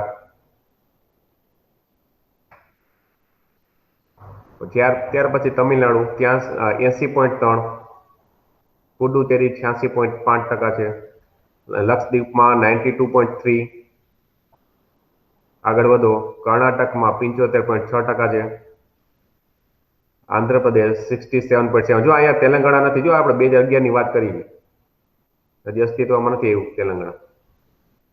ગોવામાં 87.4%, મહારાષ્ટ્ર 82.9%, ઓડિશા 73.5%, છત્તીસગઢ 71.0%, મધ્યપ્રદેશ 70.6%, ગુજરાત 79.3%, દમણ દીવ 87.1% અને દાદરા નગર હવેલી 77.7%. આગળ વધો હજી, પશ્ચિમ બંગાળ 77.1%, ઝારખંડમાં 67.6%,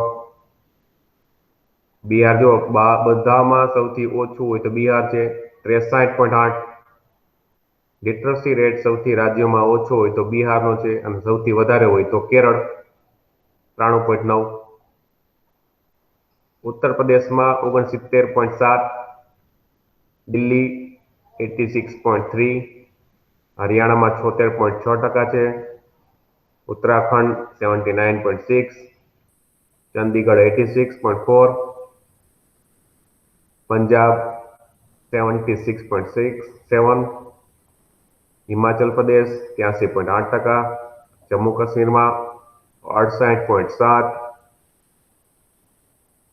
એટલે જે હવે વસ્તી ગણતરી આવશે એમાં જમ્મુ કાશ્મીર લદ્દાખ બે અલગ થઈ જશે. સિક્કિમમાં 82.2% છે. પૂર્વ ભારતમાં સૌથી વધારે કોઈની હોય તો એ મિઝોરમની છે 91.6%.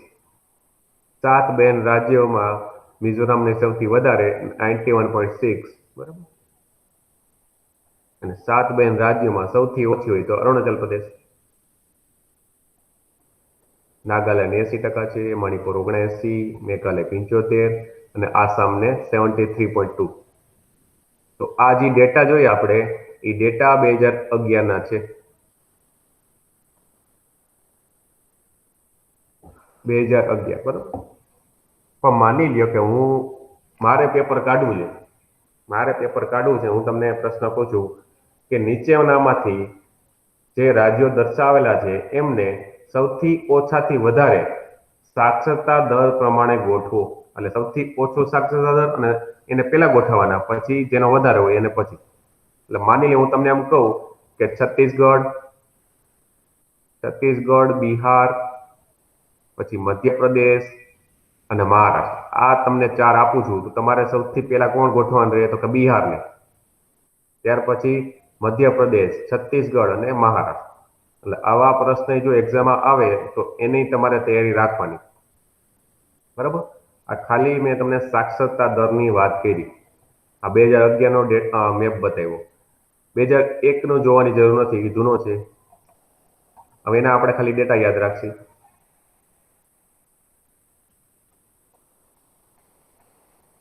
ચાલો એક આખો જે મેપ છે ટેબલ એ જોઈ લઈએ અત્યારે.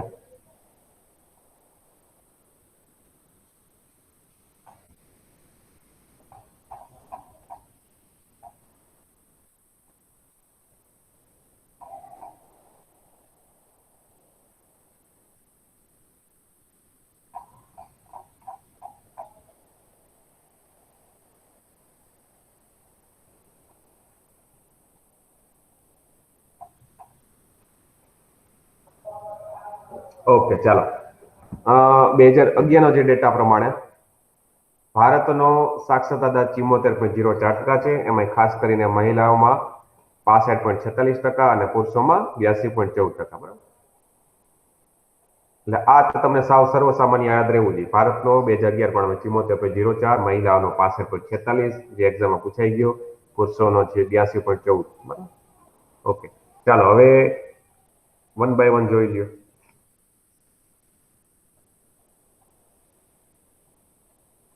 જે હમણાં આપણે મેપમાં જોયું એ જ છે, બીજું કાંઈ નથી. બરાબર. પણ આમાં મહિલાઓ અને પુરુષોનો બેયનું આપેલું છે. આમાં ખાસ કરીને આપણે ગુજરાતનું વધારે યાદ રાખવું, કારણ કે જીપીએસસી જેવી એક્ઝામ લેતી હોય તો ગુજરાતનું આમાં પૂછી લેતા હોય છે. તો કે ગુજરાતનો સાક્ષરતા દર છે 2011 પણ 79.31% છે. એમાં ખાસ કરીને પુરુષોનો 87.23% અને મહિલાઓનો 70.73%. એટલે બે તો યાદ રહેવા જોઈએ. ભારતનો કેટલો છે અને ગુજરાતનો, સ્ત્રીમાં અને પુરુષોમાં. બરાબર. આટલી વસ્તુ આપણને યાદ રહેવી જોઈએ. અને થોડોક ટ્રિકી પ્રશ્ન પૂછી લઈ કે માની લ્યો કે ગુજરાતનો મહિલાનો સાક્ષરતા દર કેટલો છે 2011 અને કેરળનો મહિલાનો સાક્ષરતા દર કેટલો? કેરળમાં મહિલાનો સાક્ષરતા દર છે 91.98% અને ગુજરાતમાં 70.73%. એટલે આવા ડેટા યાદ રાખવા. હવે કોઈ પણ રીતે પ્રશ્ન પૂછાય તો થોડીક પ્રિપેરેશન આપણે વધારી દેવી આપણી.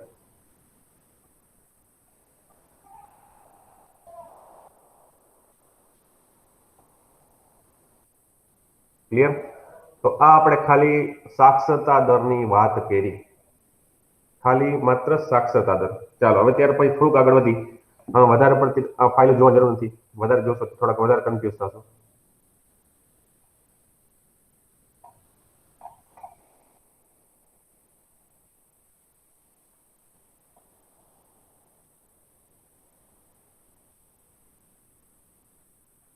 ઓકે, ત્યાર પછીનો ટોપિક ભારતની size, growth rate and distribution of population. હવે ઓલા ભાઈનો વાત હતી કે વસ્તીનો, એ વસ્તીની હવે આ ભારતની આમાં વાત કરશે આપણે. બરાબર. ભારતમાં વસ્તી કેની વધારે છે, ભારતની વસ્તી કેટલી છે એ ખ્યાલ છે આપણને, પછી રાજ્યો વાઇઝ કેટલી છે, પછી વૃદ્ધિ દર કેટલો છે, વગેરે વગેરે એ આ ચેપ્ટરમાં આપણે જોશું.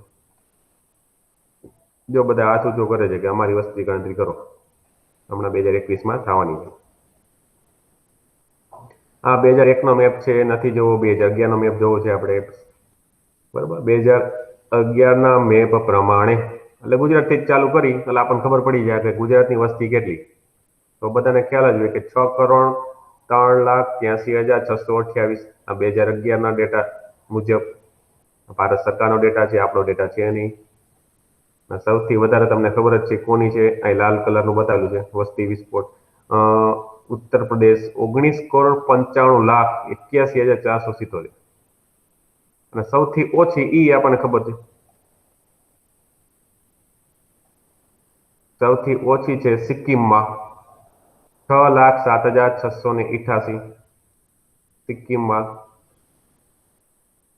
ગોવા ના સમજતા, કારણ કે ગોવાની વધારે સારી.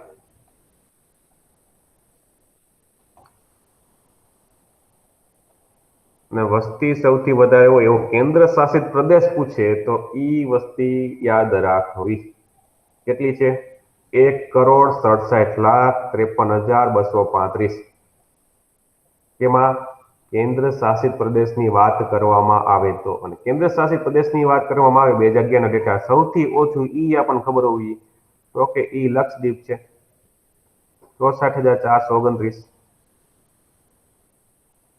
તો આપણે ગુજરાત સૌથી વધારે ક્યાં, સૌથી ઓછું ક્યાં, કેન્દ્ર શાસિત પ્રદેશ વધારે ક્યાં, ઓછું ક્યાં આપણે જોઈ લઈએ. બરોબર. ઓકે, ચાલો ત્યાર પછી આગળ વધી.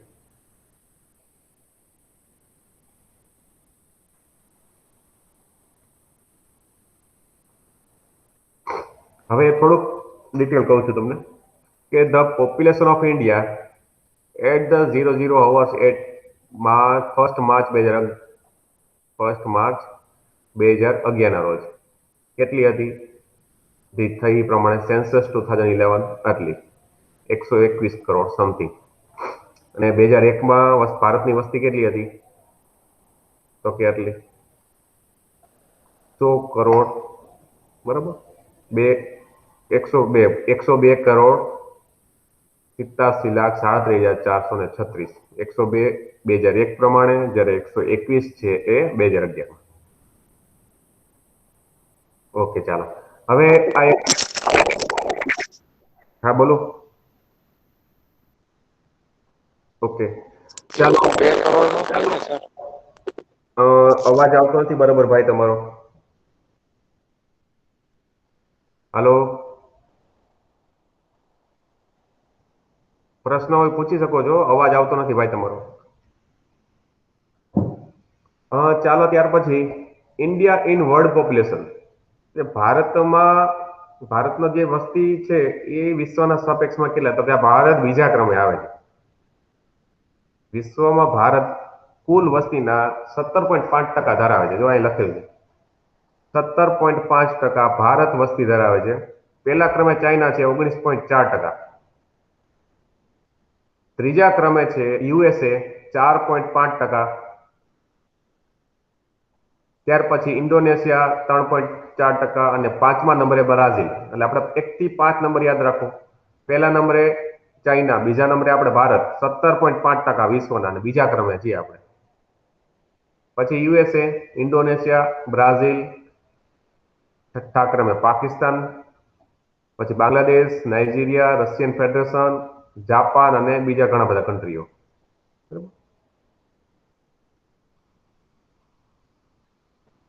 ઓકે, હવે બીજી વસ્તુ એ કે ભારતની જે વસ્તી છે 121 કરોડ. બરાબર.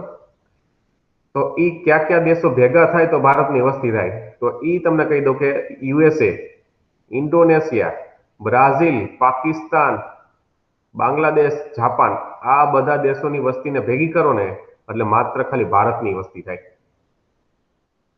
USA, Indonesia, Brazil, Pakistan, Bangladesh અને જાપાનની વસ્તીને ભેગી કરો એટલે ભારતની વસ્તી થશે. બરાબર. એટલે ઓલમોસ્ટ આપણે 6 કન્ટ્રીને જોઈને ટોટલ કર્યું.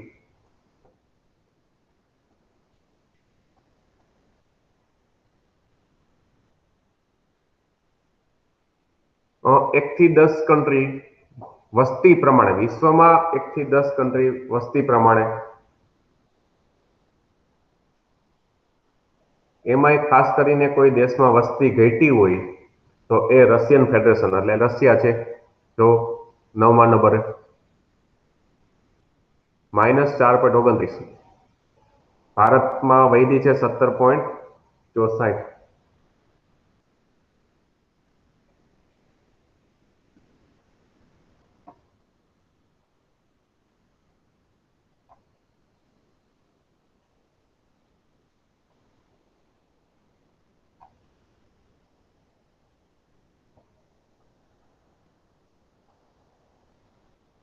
ઓકે, હવે માની લ્યો કે આના અંતર્ગત ડેટા પૂછાય 1951 થી 1951માં. બરાબર.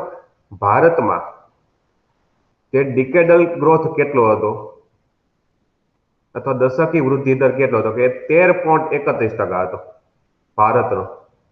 જ્યારે 2011માં પૂછે એમાં વસ્તી વૃદ્ધિ દર કેટલો હતો? કે 17.64%. 1951 ની આપણે વાત કરી 13.31, જ્યારે 2011માં 17.64. બરાબર. ખાસ યાદ રાખવું, કારણ કે 1951 નો ડેટા પૂછાય છે તો એ વસ્તુ યાદ રાખો. 2001 માં કેટલો હતો? 21.54% હતો. 1991 માં 23.87% હતો.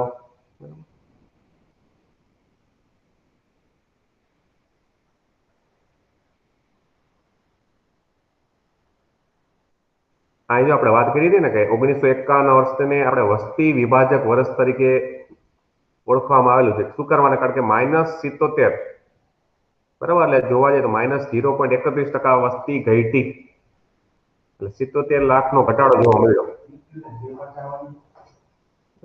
તો આ PDF આપણે જોઈ લેજો. 51 થી 2011. ચાલો, 7 લાખ છે સર, 77 લાખ ક્યાં? આ કેમ અવાજ બરાબર નથી આવતો? ઘોઘરો અવાજ આવે છે. હા બોલો તો ભાઈ, કેમનો 7 પ્રોબ્લેમ? લાખ જ છે સર, 77 લાખ નથી. હા, 1921 માં, બરાબર, 1911 ની સાપેક્ષમાં આટલો ઘટાડો જોવા મળ્યો છે. આ તમે જોઈ શકો છો. 1911 ની વસ્તી ગણતરી ભારતની કેટલી હતી? તો કે 25 કરોડ 20 લાખ, જ્યારે 1921 માં 25 કરોડ 13 લાખ, એટલે સોરી, સોરી,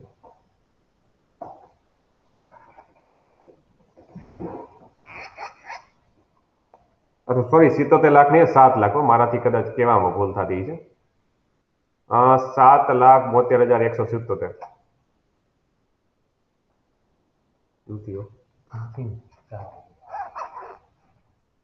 રેડી? ચાલો આગળ વધીએ હવે આપણે.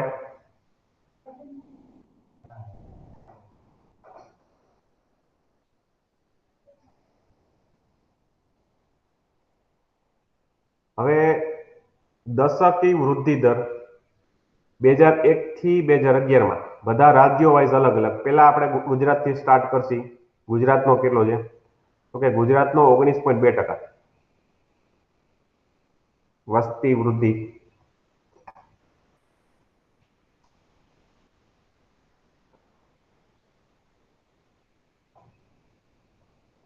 પેલા દક્ષિણ ભારતમાં જોઈ લો જી, ખાલી તમે એકવાર, હવે હું બોલતો નથી, તમે ખાલી એકવાર નજર મારો.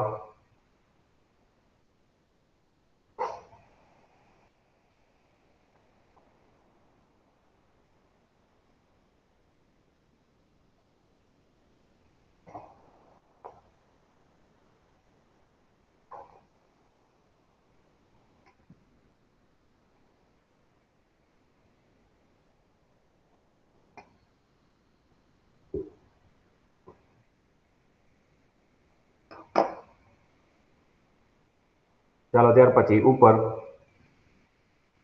ઉત્તર ભારત અને પૂર્વ ભારતના જોઈ લો. તમે ખાસ કરીને નાગાલેન્ડ જોજો. નાગાલેન્ડમાં જો -0.5 લખેલું છે અહીંયા. 2011 માં જે ઘટાડો જોવા મળ્યો છે, બરાબર, -0.5. ક્યાં? તો કે નાગાલેન્ડમાં વસ્તીની. ઓલા ભાઈનો હવે પ્રશ્ન આવે છે. પેલા આપણે સાક્ષરતાની વાત કરતા હતા, અત્યારે વસ્તી વૃદ્ધિ દરની વાત કરી હતી.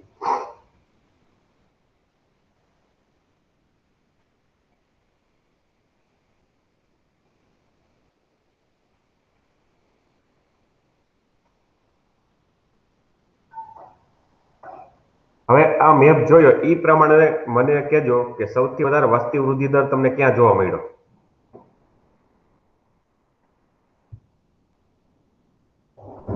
આન્સર તમારા પાસેથી એક્સપેક્ટ કરું છું, બરાબર, તમે મને કહેજો.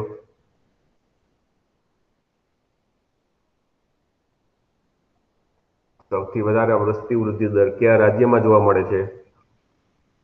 અને સૌથી ઓછો તો ખ્યાલ આવી ગયો, નાગાલેન્ડમાં -0.5. આ મેપ જોતા એટલે મગજમાં એક જ વસ્તુ રાખવાની, ગુજરાતનો કેટલો છે, ભારતમાં સૌથી વધારે ક્યાં, ભારતમાં સૌથી ઓછો ક્યાં, કેન્દ્ર શાસિત પ્રદેશમાં સૌથી વધારે ક્યાં, અને કેન્દ્ર શાસિત પ્રદેશમાં સૌથી ઓછો ક્યાં. ચાલો કયોજી મને. સૌથી વધારે મેં તમને કીધું એ પ્રમાણે અરુણાચલ પ્રદેશ આવશે. જોજી 25.9% છે. સૌથી ઓછો નાગાલેન્ડમાં, એટલે પૂર્વ ભારતના જ આ બે આવી ગયા. ઓકે, ત્યાર પછી હવે મને સર મેઘાલય છે 27%. મેઘાલય મારી બોલવા ભૂલ છે. મેઘાલય આવશે 27.8% છે. હવે આપણે જોવા જઈએ તો કેન્દ્ર શાસિત પ્રદેશની વાત કરો. ચાલો, કેન્દ્ર શાસિત પ્રદેશમાં સૌથી વધારે અને સૌથી ઓછું. પહેલા જોઈ લો, દિલ્હીમાં 21 છે, ચંદીગઢમાં 17.1 છે. રેડી? એટલે આ બે નહીં આવે. ઓકે. ત્યાર પછી જો અહીંયા દીવ દમણમાં 53.5 અને દાદરા નગર હવેલી 55.5. એટલે દાદરા નગર હવેલી યાદ રાખવું પહેલા ક્રમે. કેન્દ્ર શાસિત પ્રદેશની વાત થાય છે. અને સૌથી ઓછું પૂછે તો એ છે લક્ષદ્વીપ, 6.2%. લક્ષદ્વીપમાં સૌથી ઓછું છે વસ્તી વૃદ્ધિ દર, જ્યારે દાદરા નગર હવેલીમાં વધારે. ક્લિયર? અને મેઘાલય 27.8 અને નાગાલેન્ડ -0.5. અને ગુજરાતની વાત કરીએ તો 19.2%. તો આ મેપ વાઇઝ જોયું એટલે મેપ વાઇઝમાં તમને થોડુંક વધારે આઈડિયા આવશે.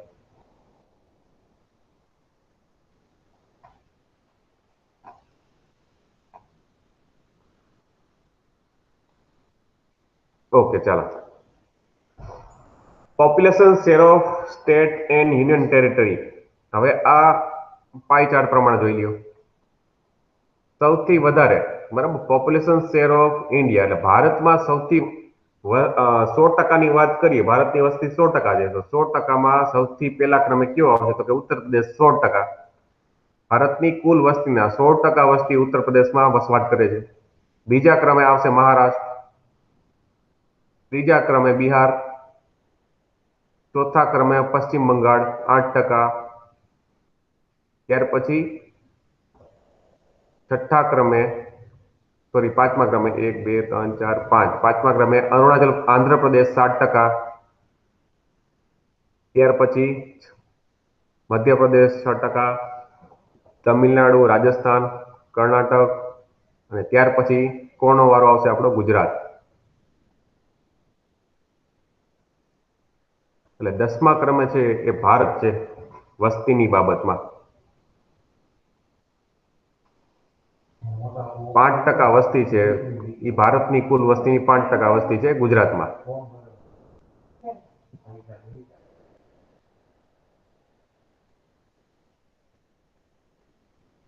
અને સૌથી વધારે કેન્દ્ર શાસિત પ્રદેશની વાત કરો તો દિલ્હી, અને સૌથી ઓછી, બરાબર, તો એ ચંદીગઢ આવશે.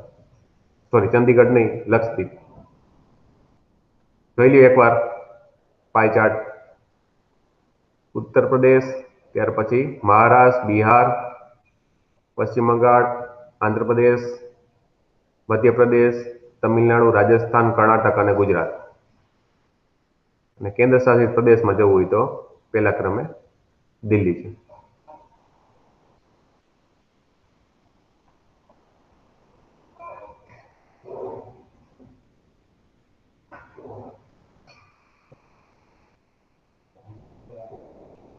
હવે આપણે કઈ યાદ નહીં રાખવા પડે, કારણ કે રેન્કિંગ આપ્યા છે. Ranking of states and union territory by population 2001 અને 2011 પ્રમાણે. એટલે આપણે 2011 નો ડેટા અત્યારે યાદ રાખો. રેન્ક પ્રમાણે જ આપ્યા છે. પહેલા ક્રમે ઉત્તર પ્રદેશ છે, પછી 10મા ક્રમે ગુજરાત, એટલે 5% કીધું હતું, એટલે 4.99, એટલે આપણે 5% જ ગણતરી કરી. ત્યાર પછી જોવો જી, જોતા જાઓ. સર, આ પ્રશ્ન હમણાં જ પૂછાણો તો રેલવે. કેમાં, કઈ એક્ઝામમાં? આજે રેલવેની એક્ઝામ હતી ને, શિફ્ટ 1 માં આ પ્રશ્ન હતો. ઓકે. એટલે કયા શું રાજ્યમાં છે પ્રશ્ન બોલો તો બેન, પાછો રિપીટ કરો તો. સૌથી વધુ વસ્તી કયા રાજ્યમાં છે? ઓય, ઓકે ઓકે, તો એ તો ઉત્તર પ્રદેશ જ છે, ખ્યાલ જ છે બધાને. ઓકે, હા સર. તમને આવડી ગયો પ્રશ્ન? હા સર, મેં ઉત્તર પ્રદેશ જ કર્યું છે. ઓકે, સરસ, હાલો. જોવો જી, છેલ્લા 35મા ક્રમે જોવો જી કોનો વારો આવે લક્ષદ્વીપનો. જો 0.01%. છેલ્લા 5 જુઓ, એમાં સિક્કિમ રાજ્ય યાદ રાખજો, 0.05%. અને બાજુમાં એની વસ્તી લખી છે. એટલે હવે તમે કોઈ પણ જીપીએસસી આપશો એટલે હવે તમે સક્ષમ છો એક્ઝામ દેવા માટે અને પાસ થવા માટે પણ, બરોબર. એક્ઝામો બધી આપવી અને વ્યવસ્થિત પ્રિપેરેશન કરીને આપવી, બરોબર. એટલે કોઈ પણ તમે માની લો કે બજારમાં રેફરન્સ બુકો મળતી હોય છે એમાં સર્વસામાન્ય ડેટા લખેલો હોય છે. પણ જ્યારે હું તમને જે ડેટા બતાવું છું એ ભારત સરકારના ડેટા અને મોસ્ટ ઓફ જીપીએસસી યુપીએસસી જેવી એક્ઝામ પૂછાતા હોય એ આને જોઈને જ એક્ઝામમાંથી પ્રશ્ન કાઢે છે બરાબર. એટલે બીજી વસ્તુ કઈ આપણે જોઈ નહીં પણ ભારત સરકારના ડેટાને જ આપણે ફોલો કરી દઈએ. પછી માની લો આ ખોટું હોય તો એ ભારત સરકારનું છે અને એને માન્ય રાખવું પડે.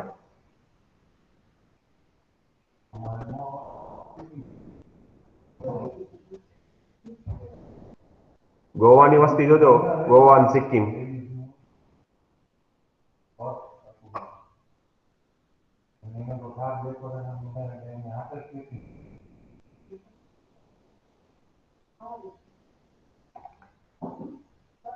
ઓકે ચાલો હવે ત્યાર પછી થોડુંક આગળ વધીએ છીએ.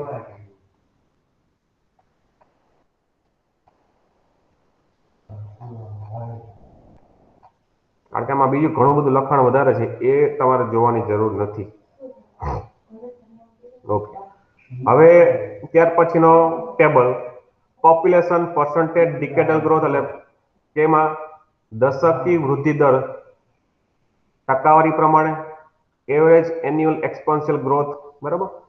એટલે જે વાર્ષિક વૃદ્ધિ દર છે એ કેનો ડેટા 1991 થી 2001 અને 2001 થી 2011 નો આ ડેટા આપેલો છે. ચાલો હવે જોતા જાવજી. 1991 થી 2001 માં જે દશકી વૃદ્ધિ દર થયો છે ભારતનો એ દશકી વૃદ્ધિ દર કેટલો હતો કે 21.54%. જ્યારે 1 થી 11 માં આપણે જોઈ ગયા 17.64% છે.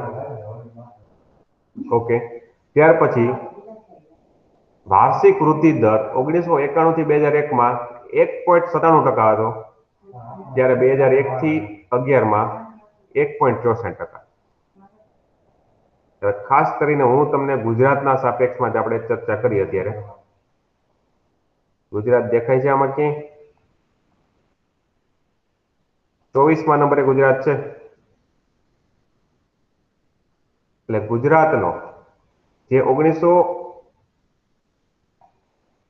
1991 થી 2001 નો જે ડેટા છે બરાબર એ ગુજરાતનો છે 22.66%. જે દશકી વૃદ્ધિ દરની આપણે વાત કરીએ 1991 થી 2001 જ્યારે 2001 થી 11 નો દશકી વૃદ્ધિ દર 19.17%. ત્યાર પછી ગુજરાતનો વાર્ષિક વૃદ્ધિ દર 1991 થી 2001 2.6% હતો. જ્યારે 1 થી 11 ગુજરાતનો વાર્ષિક વૃદ્ધિ દર 1.77%. 1.77. હવે નાગાલેન્ડની વાત કરી. નાગાલેન્ડમાં 1991 થી 2001 નો વસ્તી વૃદ્ધિ દર કેટલો છે? ક્યાં ગયું નાગાલેન્ડ? 64.53%. જોજો 91 થી 2001 64.53. જ્યારે 2001 થી 11 ની વાત કરીએ તો વસ્તી ઘટી છે. સોરી 7 લાખ જેટલી વસ્તી ઘટી 0.47. અને વાર્ષિક વૃદ્ધિ દર નાગાલેન્ડનો 1991 થી 1 માં 5.11 હતો. જ્યારે 2001 થી 11 દરમિયાન -0.05%. તો આ અને આ એક્ઝામમાં પ્રશ્ન પૂછાયેલો છે કોઈ પણ ક્લાસ 3 ની એક્ઝામમાં નાગાલેન્ડ નીચેનામાંથી કયા રાજ્યમાં વસ્તી ઘટેલી? નાગાલેન્ડ બરાબર.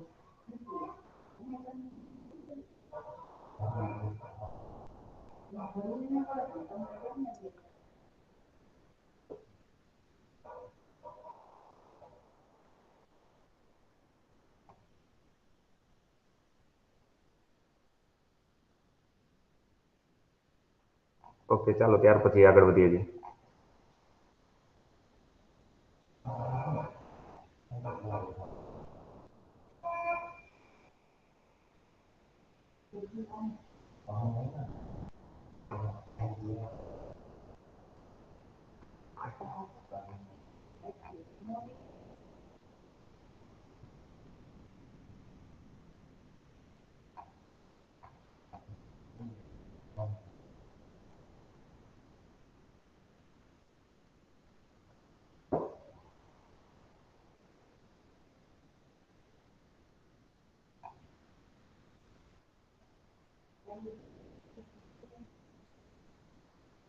જો ત્યાર પછીનું ચેપ્ટર છે chapter number 4 size growth rate and distribution of child population. બાળકોનું જે વસ્તી પ્રમાણ છે એની વાત કરશી આપણે. બાળકો બરાબર દેશનું ભવિષ્ય છે આપણું. Child population in age group of 0 થી 6 વર્ષ, એટલે 0 થી 6 વર્ષ યાદ રાખવું બરાબર.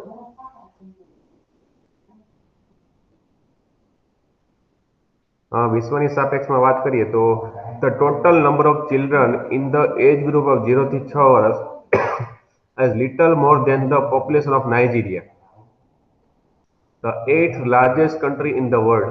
કયું તે નાઇજીરિયામાં વધારો બતાવે છે. તો આપણે ભારતની જ વાત કરશી.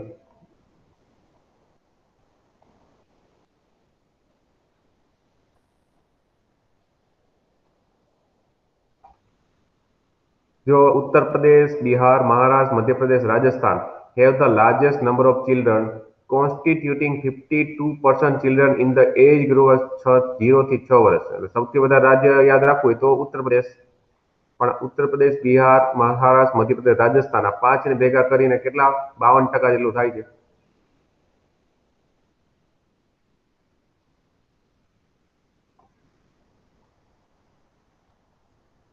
ચાલો ટેબલ જ જોઈએ આપણે.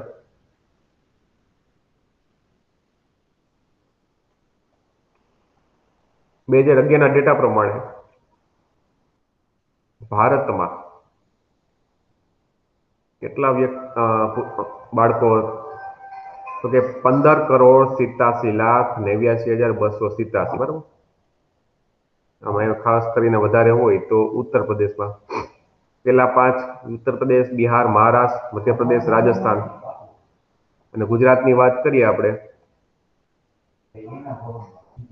તો 74,94,176 2011 પ્રમાણે. એમાં મેલ ચાઇલ્ડ 39 લાખ અને ફિમેલ ચાઇલ્ડ 35.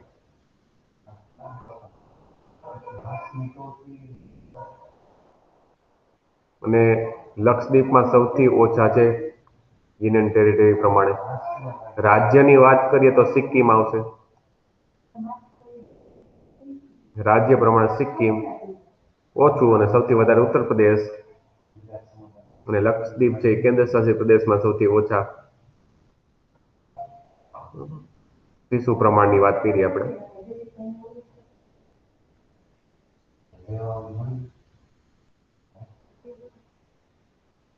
અને દિલ્હી યાદ રાખજો કેન્દ્ર શાસિત પ્રદેશમાં.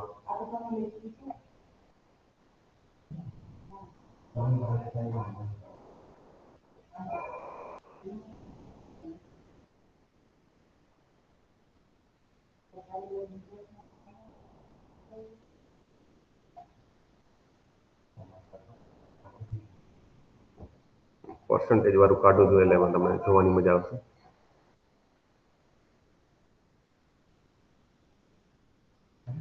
બે 2001 અને 2011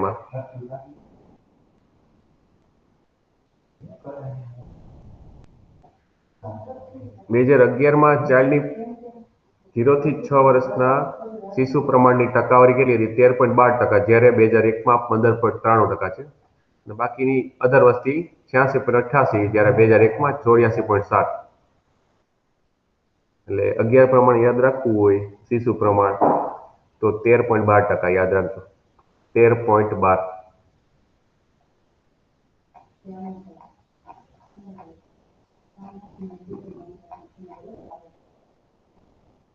યસ.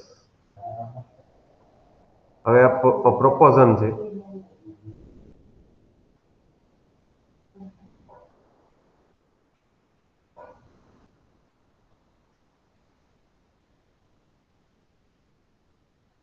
સૌથી 2001 પણ આપણે 2011 ના ડેટા જોવા છે 2011 ના.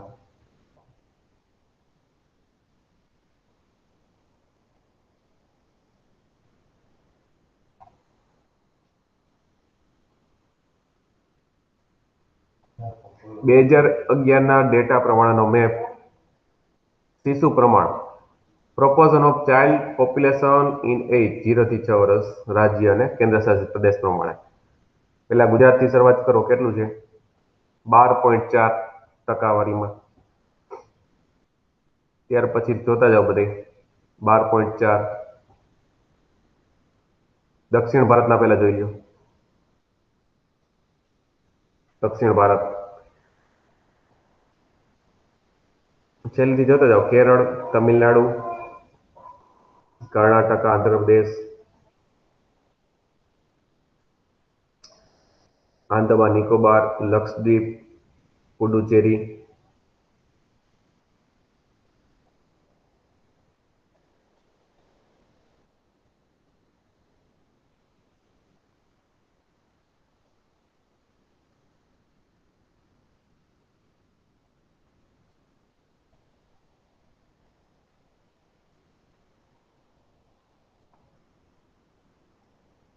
આ ડેટા એનાલિસિસ કરીને કહેજો કે ભારતમાં સૌથી વધારે શિશુ પ્રમાણ ક્યાં અને સૌથી ઓછું ક્યાં, કેન્દ્ર શાસિત પ્રદેશ સૌથી વધારે ક્યાં, સૌથી ઓછું ક્યાં.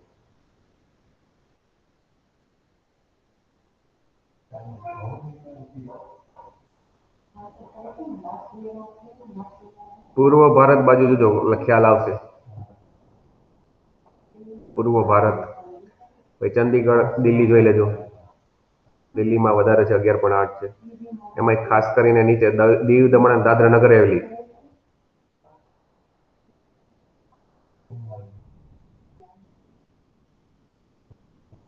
એટલે એક ખ્યાલ આવી ગયો. 18.8 મેઘાલય અને ઓછું છે ગોવામાં 9.6. ત્યાર પછી કેન્દ્ર શાસિત પ્રદેશની વાત કરીએ આપણે, તો દાદરા નગર હવેલી 14.3%.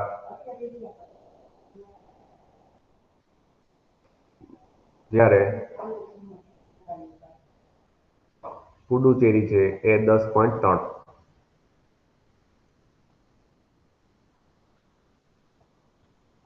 ક્લિયર? એકવાર પાછો ડેટા રિવાઇઝ કરી લ્યો. જમ્મુ કાશ્મીરની 16 છે, બરાબર, 16. શિશુ પ્રમાણ જોઈએ છીએ આપણે અત્યારે.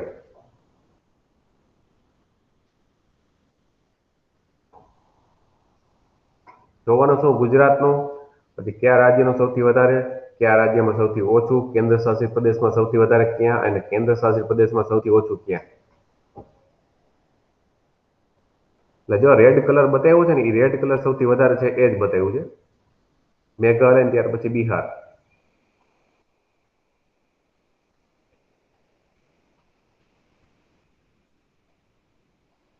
ગુજરાતનું 12.4 યાદ રહેજો, કારણ કે આવા ડેટા ક્યાંય લગભગ ખબર ના હોય મોટે ભાગે. ચાલો, ત્યાર પછી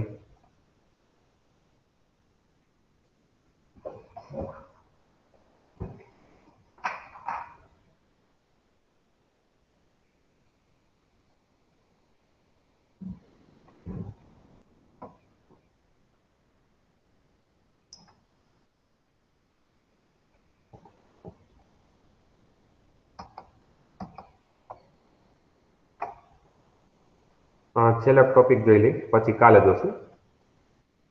એક સૂત્ર તમને કરાવી દઉં છું.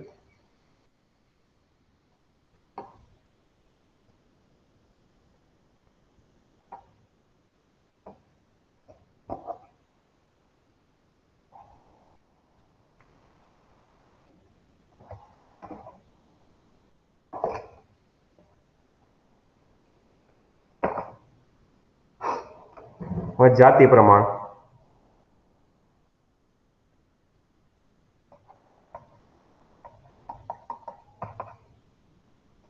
જાતિ પ્રમાણ જોવું હોય તો એના માટેનું ઇક્વેશન જે લખવું હોય તો લખી લેજો. સ્ત્રીઓની સંખ્યા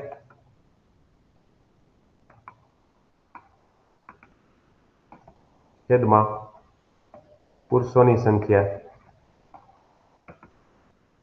મલ્ટીપ્લાય બાય 1000. એટલે આ તમે ટોટલ કરશો એટલે જાતિ પ્રમાણ ભારતનું મળશે 943. 943 ભારતનું મળશે તમને.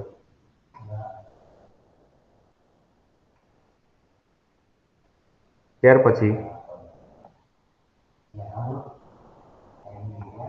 નંબર 5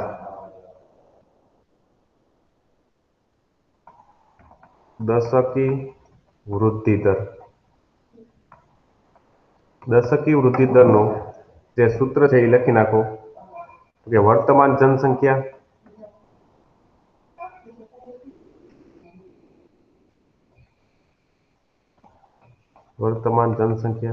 માઇનસ જૂની જનસંખ્યા, બરાબર. વર્તમાન જનસંખ્યા માઇનસ જૂની અથવા પૂર્વ જનસંખ્યા છેદમાં જૂની અથવા તો પૂર્વ જનસંખ્યા.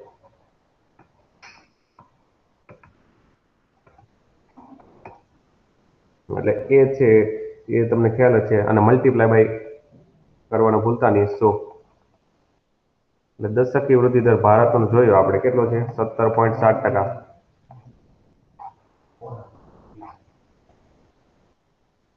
એટલે વર્તમાન એટલે 2011 ની યાદ રાખવી, અને જૂની છે અથવા તો પૂર્વ એ 2001 ની. તો આ પ્રમાણે તમને વસ્તી વૃદ્ધિ દર જોવા મળશે.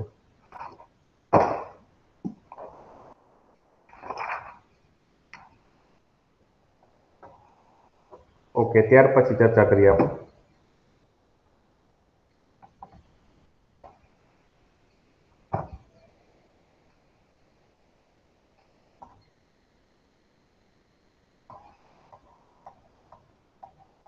કેન્દ્ર શાસિત પ્રદેશોની, બરાબર, વસ્તી ગણતરી 2011. કેન્દ્ર શાસિત પ્રદેશોની ખાલી વાત કરીએ આપણે. વસ્તી ગણતરી તો સૌથી વધારે વસ્તી ધરાવતો કેન્દ્ર શાસિત પ્રદેશ ખબર જ છે. સૌથી વધારે કયો આવશે?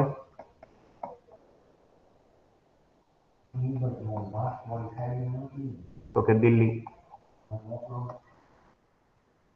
સૌથી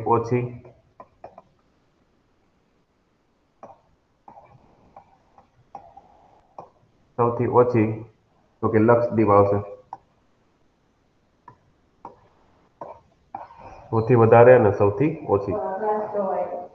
ત્યાર પછી સૌથી વધારે શહેરમાં થયેલ વૃદ્ધિ દર, બરાબર. સૌથી વધારે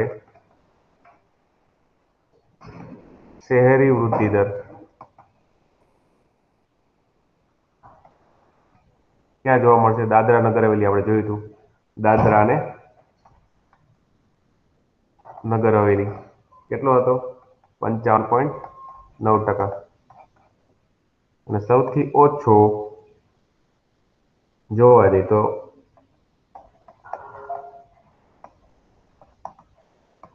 લક્ષદ્વીપ. સૌથી ઓછો લક્ષદ્વીપમાં. ત્યાર પછી હજી આગળ વધીએ, આમાં કેન્દ્ર શાસિત પ્રદેશની જ વાત કરીએ. સૌથી વધારે વસ્તી ગીચતા,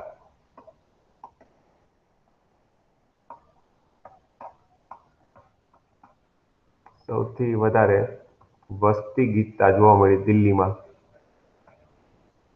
કેટલા વ્યક્તિઓ દર ચોરસ કિલોમીટર દીઠ વસતા જોવા મળ્યા? કોઈને ખ્યાલ છે? આ એક્ઝામ પ્રશ્ન પૂછાઈ ગયું છે દિલ્હીમાં. તો કે 11,320. 11,320 વ્યક્તિઓ પ્રતિ ચોરસ કિલોમીટર. એટલે સૌથી વધારે વસ્તી ગીચતા અહીંયા જોવા મળી. ચાલો, સૌથી ઓછી વસ્તી ગીચતા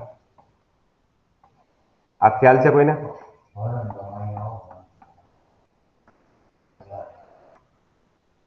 સૌથી ઓછી વસ્તી ગીચતા, ચાલો, માત્ર 46 વ્યક્તિઓ પ્રતિ ચોરસ કિલોમીટર દીઠ. આંદામાન નિકોબાર.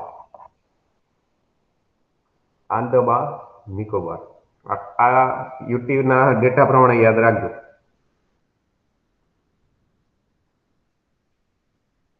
ત્યાર પછી સૌથી વધારે જાતિ પ્રમાણ, જેને સેક્સ રેશિયો કહીએ છીએ આપણે, સૌથી વધારે જાતિ પ્રમાણ ધરાવતો કેન્દ્ર શાસિત પ્રદેશ હોય તો એ પુડુચેરી છે. પુડુચેરી કેટલા છે? તો કે 1,037 વ્યક્તિ. દર 1000 પુરુષોએ મહિલાઓની સંખ્યા, બરાબર? આ 1000 પુરુષોએ મહિલાઓ કેટલી છે સૌથી વધારે? આ મહિલાઓનો રેશિયો એટલે 1037 મહિલા, સૌથી વધારે જાતિ પ્રમાણ. પુડુચેરીમાં સૌથી ઓછું જાતિ પ્રમાણ.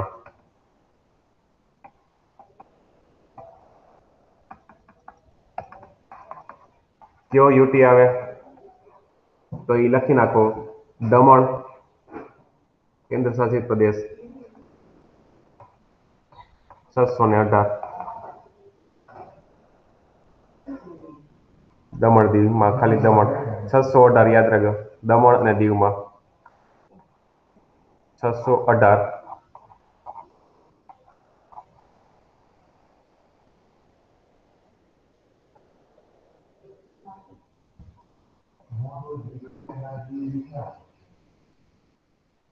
ઓકે, ચાલો હવે હું તમને એક પ્રશ્ન આપવા માંગુ છું. આમાં હોમવર્કના કાલે આપણે સોલ્વ કરશું. હોમવર્કના પ્રશ્ન લખી નાખી. નંબર 1 લખો.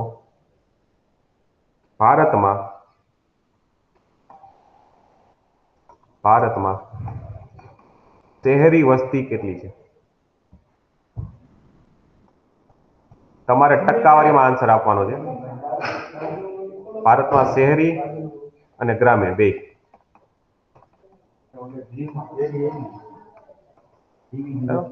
શહેરી ગ્રામીણ. નંબર 2 ગુજરાતમાં શહેરી અને ગ્રામીણ, બરાબર? ઉપર મુજબ. આ બીજો પ્રશ્ન. ગુજરાતમાં શહેરી અને ગ્રામીણ વસ્તી કેટલી છે? ત્રીજો પ્રશ્ન.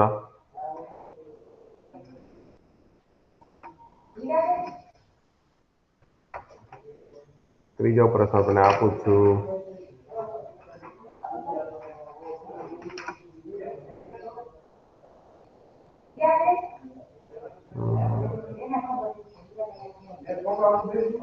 કયા રાજ્યમાં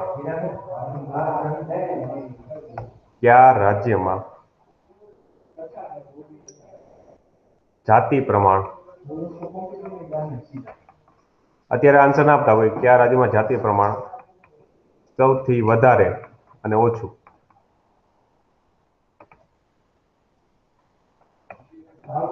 અને ચોથો પ્રશ્ન, ગુજરાતમાં જાતિ પ્રમાણ, બરાબર? આ ચાર પ્રશ્ન તમારે હોમવર્કમાં કરીને આવવાના છે, બરાબર? ચાલો, આમાં કોઈ હવે ડાઉટ છે કોઈને? તો કાલે મળી છીએ આપણે.